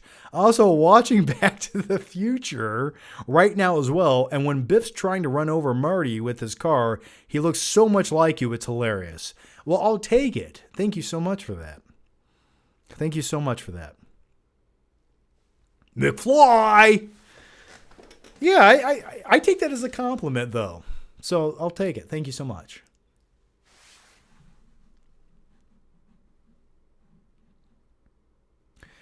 Xavier the One says Texas Chainsaw Massacre 2004 is a great true event movie. I mean, if you want to say the Ed Gein thing was, even the Ed Gein story is like sort of loosely based on true events, which I only watched half of it so far. I got to a point where I was like, I can't put this on. It's not what I want to look at before I go to bed. Mother's upstairs sleeping. Would you like to say hello? Logo Face says, I noticed in Back to the Future 2, Principal Strickland looked through the sports almanac and never said anything about it. Actually, being on Law, does Biff just forget about seeing the DeLorean? You know, I don't remember the ins and outs and all the movie plot holes, and I'm sure there's a multitude of them. I just enjoy it for what it is. That's all I have to say. It definitely has plot holes with the whole space-time continuum thing, but then again, we're watching a flying DeLorean that runs off trash, okay? So let's all just accept what it is.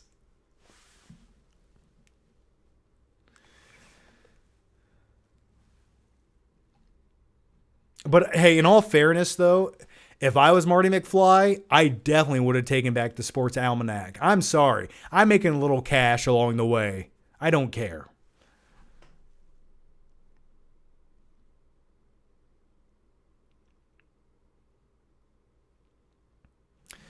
Is there a musical you like that doesn't make you cringe? Mine is Rocky Horror. It knows it's dumb and it's fun. Yeah, I've always liked. I like. There's some musicals, modern day musicals I like. I don't love, but like I like Willy Wonka and the Chocolate Factory. But if you want to go to like newer musicals, The Greatest Showman was fine. I kind of liked that a little bit. I think Hugh Jackman helped the movie. My wife loves Wicked. I think it's fine. There's some catchy stuff in there. Defying Gravity is a good song. I saw Wicked live, the stage play, this summer, and I enjoyed the stage play. I like performances. I like musicals to a certain degree if there's a spectacle that backs them up.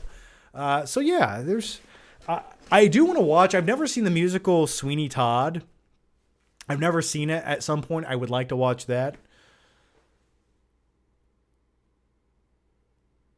And then what's the other musical? What is it? It's really depressing. I lived a dream many, many dreams ago. It's Anne Hathaway, some shit like that. What is it called with Hugh Jackman? It's a French name movie. It's very depressing. She plays a prostitute. What is that called? Somebody help me out. La Miserable. There it is. I knew I'd get to it if I kept talking. So anyway, I watched part of that. I just I was like, I don't know if I can watch this for another 2 hours.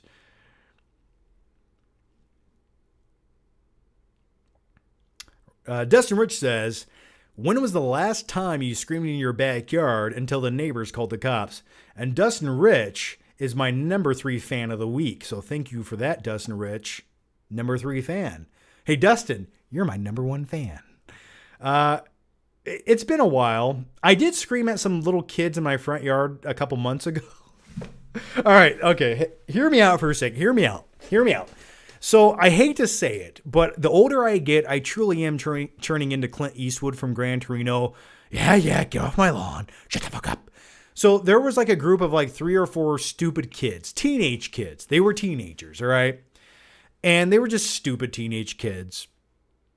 And the one kid I live on the corner, and in my front yard, I have some landscaping that has rocks and some bush in it.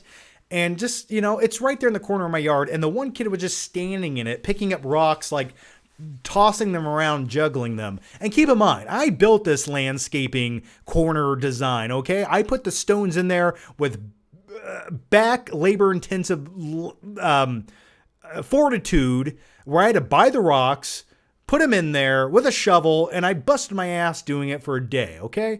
And how dare this malnourished, skinny little punk pick up my rocks and toss some of them in my yard. And that's what really pissed me off, because I had just got done mowing my yard. So I walked out there and I was like, hey, can you get on my yard? Thanks, man. That'd be great. See ya. All right. Bye. Bye. And they just looked at me like I was crazy. And really, I was holding back because I do have a chainsaw in my garage. And my first thought when I saw them out there was just to start it up and just go run after them down the street. But I just knew the cops would be called. So speaking of the cops being called, they haven't for a while, but they may have that day if I didn't hold temptation in. Okay, let's go to the next question.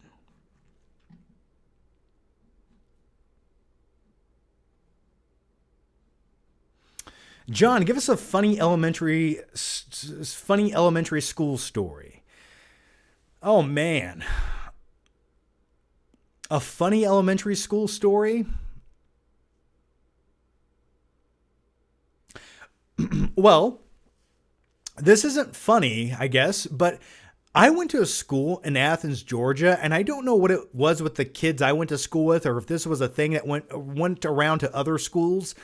But there was like a thing for like a week where it was really cool to take pixie sticks, like the sugar-filled little plastic tube, and snort them.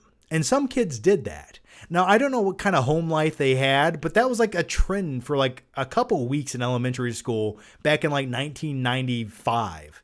Did anyone else ever do that as a kid? Let me know down below. I could see that being a new thing on TikTok or something. maybe I'll start it up. But anyway, another thing in elementary school that is sort of a highlight was in 4th grade, our teacher allowed 3 groups of kids to put on like a ballet play that was 10 minutes long that we did in front of the entire school. And I had the weird idea to put on a play or a ballet.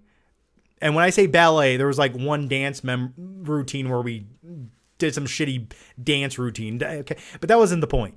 I wanted to do a Titanic themed play. So I remember us working on this for like 3 weeks. We took a big piece of cardboard box that was like 5 feet tall, and I took that and I laid it down so it was like a triangle that you laid down like this. So it looked like the front of the ship.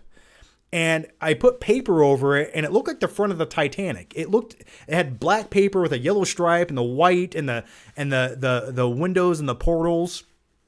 And then we played music from the Titanic soundtrack. So I was the captain, so I had a captain hat on, and then everyone danced onto the ship, kind of. The next act of the play was the sinking. So we had one special effect, and I'm really proud of it. In class, there was a strobe light, and I'm like, I want to use that strobe light for the singing. I think it'll make it really intense. Okay? I always had a mind for production quality, even at a young age, okay? As you can tell, I like lights. So during the sinking, we did that. We had the strobe light. We had the music from Titanic where the ship does, in fact, start sinking. You have that real panicky, thrilling music. And then in the final act of the movie... in the final act of the play, I basically sink the ship, and I basically laid the cardboard down flat. So and I went down with the ship. So I'm hiding underneath the cardboard because the captain always goes down with the ship. And plus, I thought it was a clever way to get out of dancing while everyone else danced, but they danced with life jackets on as they were drowning. That was the ending to the play.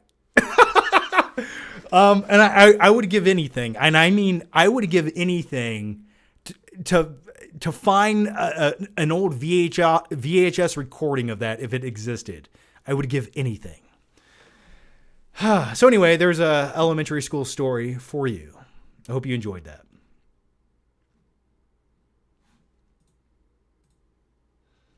Okay, the next question comes from Night King 01, who says, do you think the problem with The Running Man is that the themes didn't evolve with the times? The book came out in the early 80s. By now, all the ideas in the book have been explored to death. It's not really nuanced anymore as it was in the book or Arnold's. Yeah, that's what I said in my opening review, more or less. I said it's just sort of the same thing we've already seen. And that socio-economical depressed utopia, I definitely think there's something you can do with that. But yeah, there was nothing new to be said in that movie. But then again, I think had the movie just had a different tone and a different writer and a different director and been more similar to the book, I feel like at least it would have had a reason to exist. And then turning it into a comedy movie, I don't know. It just doesn't do much for me. That zany Edgar Wright comedy, sometimes it works, but I guess for me, I'm just at a different place in life where I want something a little more serious. I like the grit, give me some of the grit.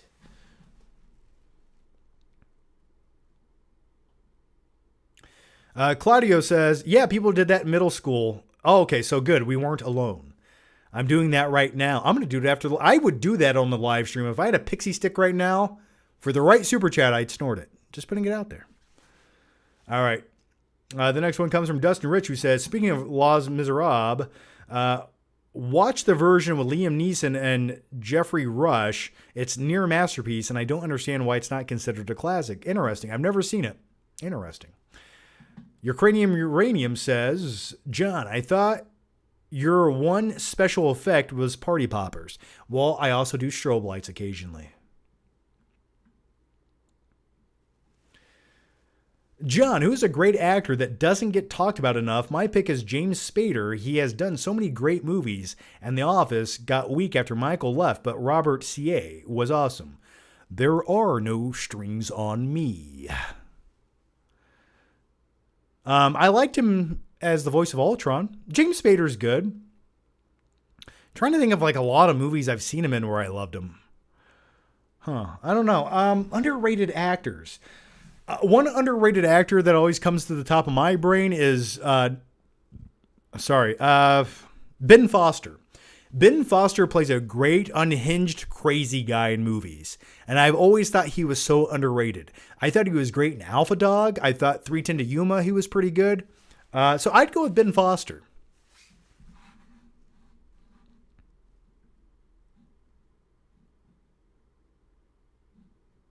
Hey, John, what's your favorite episode of Stranger Things? From Blu-ray Addict.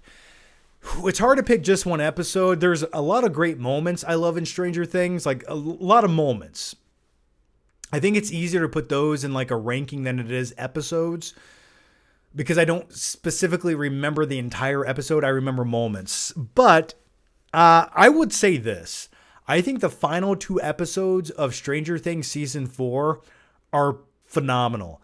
Especially the music that plays in the second to last episode where they're all driving down the road in the RV getting prepared for this one big battle against Vecna, and they're playing Journey Worlds Apart and this real epic version of it. I think it's top notch. I love that.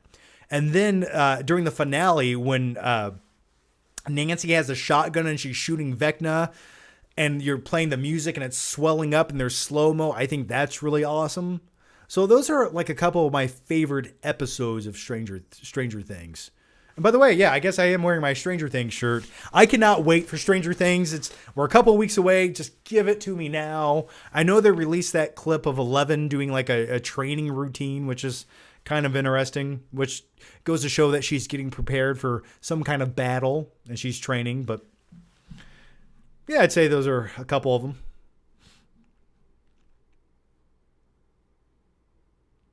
If you could bring back one actor who died, who would it be? I think the Robin Williams thing is really unfortunate because I just feel like I would like to see Robin Williams still in movies. You know, that was just like a little piece of my childhood that went away that day. So maybe Robin Williams. I'll go with that.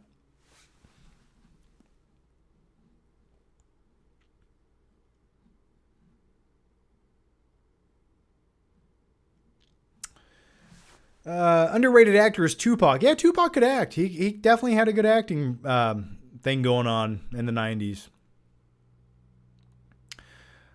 The next one comes from Eddie, who says, Sex, Lies, and Videotape is a masterpiece. I have not seen it. Let's look that up.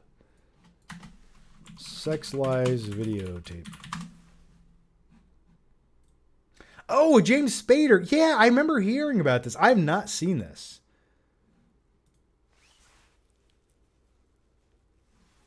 A Steven Soderbergh movie. Okay, yeah, I've not seen this. Interesting. It kind of looks like my type of movie, though. Have you ever seen the movie Crash?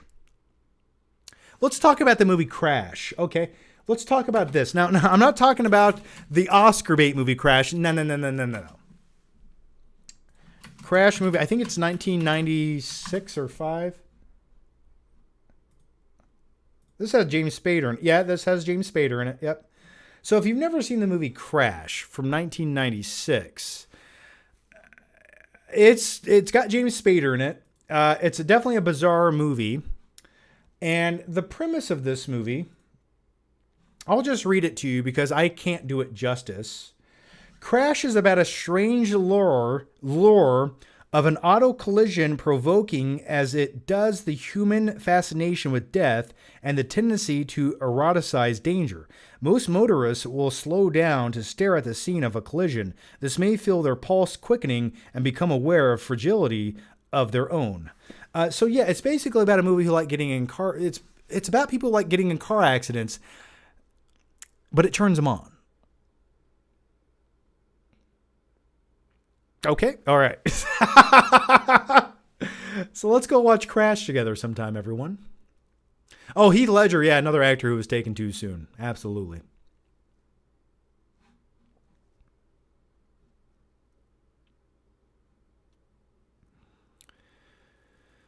Okay, I'm going to answer just a few more questions. So if you guys have any other topics or questions you want to get in, now's the time. Please get those in and we will cover them momentarily. But first, let me take a drink of this beverage and we will continue on. Uranium Cranium says, of course, Crash is a strange movie. David Cronenberg directed it. Yeah, that pretty much sums it up. Okay, Night King 01 back again says, have you seen the Texas Chainsaw Massacre 2? It's truly bizarre. Dennis Hopper dual wields chainsaws and fights Leatherface. It's a straight up comedy. There's a character called Chop Top and a metal plate in his head that he scratches with a hot coat hanger. I've seen Texas Chainsaw Massacre 2, I think one time. I remember like him shutting the door. It's like a steel door. And I know that's iconic. That doesn't really describe anything. I vaguely remember the movie. But then again, like Texas Chainsaw Massacre, the one with Renee Zellweger and oh my God, Matthew McConaughey, where he has like a motorized leg, like his legs like has gears and shit in it, where it's motorized. That was kind of bizarre and almost like a weird comedy to a certain degree, wasn't it? But I don't remember Texas Chainsaw Massacre all that well. Luxie Skywalker says, I'm just getting on a plane to Liverpool to high five Gina Davis. What's your favorite movie of hers? Mine is Long Kiss Goodnight. She was badass. Oh, you're going to go see Gina Davis? That's cool. Like a convention or something? I liked her in Long Kiss Goodnight. I think that's kind of an underrated movie. She definitely was good in that movie. She plays like a dual role. And it's definitely an underrated movie if you've never seen it. For me, I kind of like Gina Davis in A League of Their Own, where she plays Dottie. I think is she Dottie or is that the younger sister? Anyway, I thought she was good in that as well. I like me some Gina Davis. So yeah, I'd go with both those movies. Have fun, man.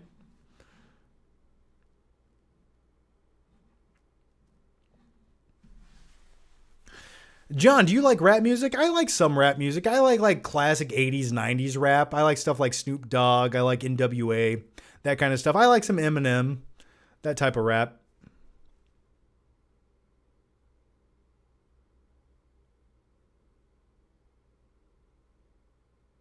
John, if you pick two horror villains to be in a movie like Jason and Freddy, who would it be?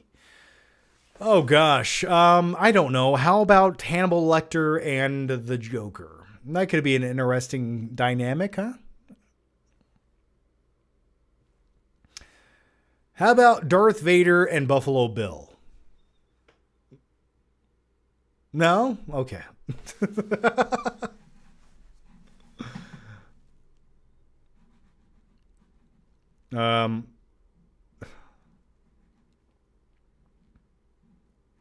Hey Luke, what size are you?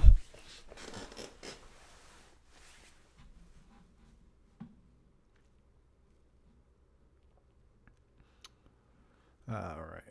It puts the lotion on the skin or gets the death ray again. It does this whenever it's told. All right. Ask Gina Davis about Cutthroat Island.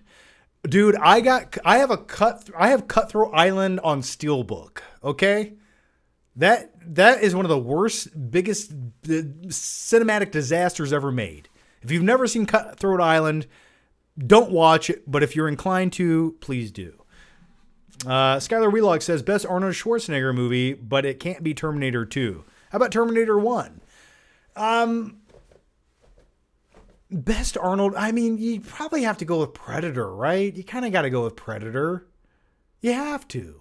If you can't pick a Terminator movie, you got to go with Predator. I'm going to go Predator. You son of a bitch. Dustin Rich says, have you ever eaten spaghetti in the bathtub while your wife washes your hair? I would like to, but I have seen the movie Gummo. I quite enjoy it. If you don't know what we're talking about, Gummo is one of the weirdest movies ever made, and I think you should watch it once in your life. It's utterly disgusting. I can't look at it when I eat. But here it is. I went to school with a kid that looked just like that, actually. Except that kid didn't take baths as much as this kid did. But yeah, there's just something so disgusting about eating spaghetti in the bathtub while drinking a I think it's a strawberry milk. And it's so unsettling to me. And then he goes and works out by taping spoons and forks together, and he starts doing curls. Really good stuff.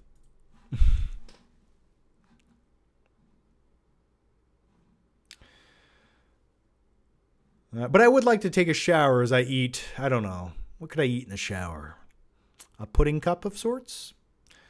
Could you imagine eating a pudding cup on the toilet? Nah, doesn't that just feel wrong? This just feels so wrong. Listen, I'm a germaphobe, so I don't even take food in the bathroom ever. I can't do it. I won't do it, can't do it. Like sometimes when I go to the movie theater and I see someone take like their bucket of popcorn in there, I'm like, dude, you're just getting poop particles in your popcorn. What are you doing? John, do you watch football on Sundays? No, I do not. I don't. John, you look like you could be on Jersey Shore TV show. Why? Because I'm wearing a Pizza Planet jacket? I do my gym and what do they say? Gym tan laundry. You saying I look a little Guido right now? Dustin Rich says, why is bacon taped to the wall? You know, that's a question for another time, and I guess I never noticed that until now. But you're right. There is bacon taped to the wall. Look right there at the bacon. That's fucking gross. But anyway, Dustin Rich, thank you for being my number 2 fan this week. Thank you so much, Dustin Rich. Dustin Rich. And Robert Giacinta is my number 1 fan this month, or this week. So thank you guys. Thank you so much.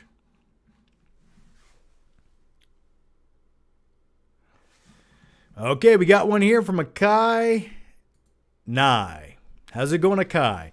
Hi, John. What movies are you most excited for in 2026? Mine are The Odyssey, Michael, and Young Washington, and I guess Doomsday. Haha.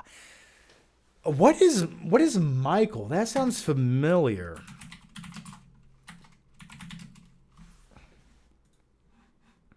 Oh! Blah, blah, blah. Okay. I'm sorry. Yes, the Michael Jackson biopic. Sorry. I look like Michael Jackson tonight with my red coat on, don't I? I look just like him. Spitting image of Michael Jackson. Can you guys tell the difference? I'll never do that again. Yeah, I'm kind of looking forward to the Michael Jackson biopic. Michael Jackson definitely has a very interesting life that lends itself perfectly to a biopic. But here's the problem. I believe this Michael Jackson biopic had to be approved by his family. And whenever that's the case, you get sort of a glossy highlight version of their life where it skims over all the dark and unsavory stuff. But that's what makes a biopic so good. But I think this movie is more so going to focus on the good times of Michael Jackson and being the king of pop, which he was, but also like, I guess it's a fine line to ride if you really want to showcase how bizarre he really was, but also how talented he was at the same time. So if we don't get both sides of that story, I think that's such a disservice. But really, they're going to make a movie that celebrates his life and his music, I think, more than anything. And I guess, but I want to see the real story. But also, man, I agree with you. Odyssey might just be my number 1 movie of 2026. I'd probably go with Odyssey. Doomsday, I'm definitely excited for. I'm definitely looking forward to a Doomsday movie. The fact that they're bringing back the original X-Men cast, that just give it to me now. You know, if I like MCU movies when they're top tier MCU movies. Now, we haven't gotten a lot of those in the last 5 or 6 years, but when the MCU does it right, I love them. So, yeah, I'm going to agree with you. I'm trying to think what else comes out next year, and I'm just brain fart right now. I guess the next big movie to look forward to is Avatar: Fire and Ash. That's kind of like the next big movie. Does Bug's Life deserve a sequel, John? I don't necessarily need a sequel to Bug's Life. I really don't. I like Bugs Life. They come, they eat, they leave. They come, they eat, they leave. But I don't need another one.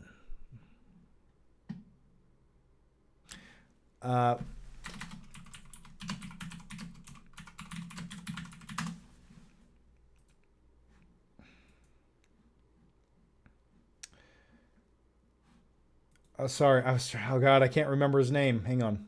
Oh, yeah. Yeah, I'll tell you what. Make a Bugs Life sequel if Kevin Spacey comes back as Hopper. Okay? You want a real villain of this story? Hire Kevin Spacey back.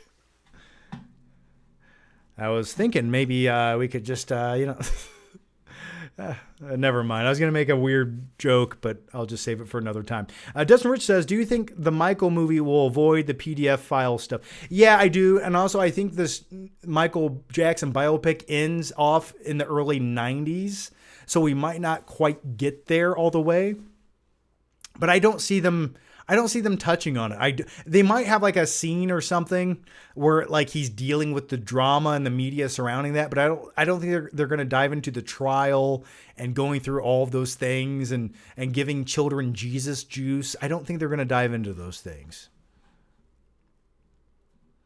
Baby Driver 2, I'm good. I don't need it. Don't want it. Don't care.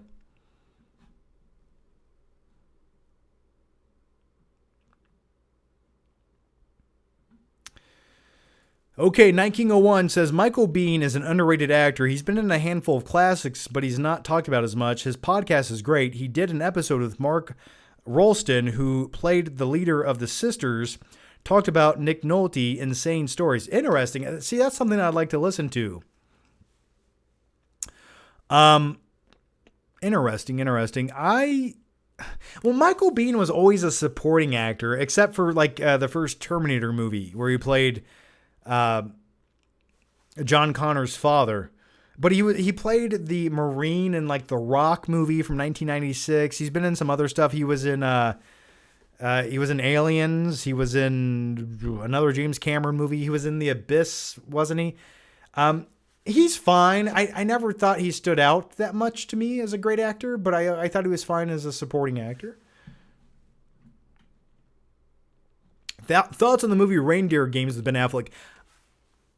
I don't remember anything about it. I have no thoughts. I know the movie. I just remember Reindeer Games and like Forces of Nature came out like in the same year. Both Ben Affleck movies, and both of them like failed at the box office.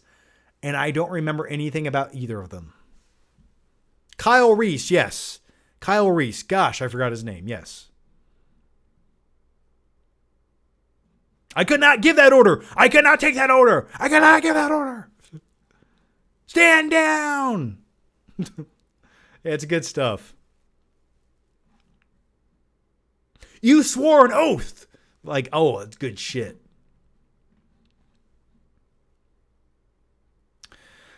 Okay, guys, I think I'm going to wrap up the live show there. Bucketeer says, hope Bubbles will be in Michael. You and I both. I hope there's a lot of stuff in Michael. But the fact that, on a positive note, I'm looking forward to, and I hope they do dedicate some time to the movie, to like making Thriller, the music video, and how iconic that was.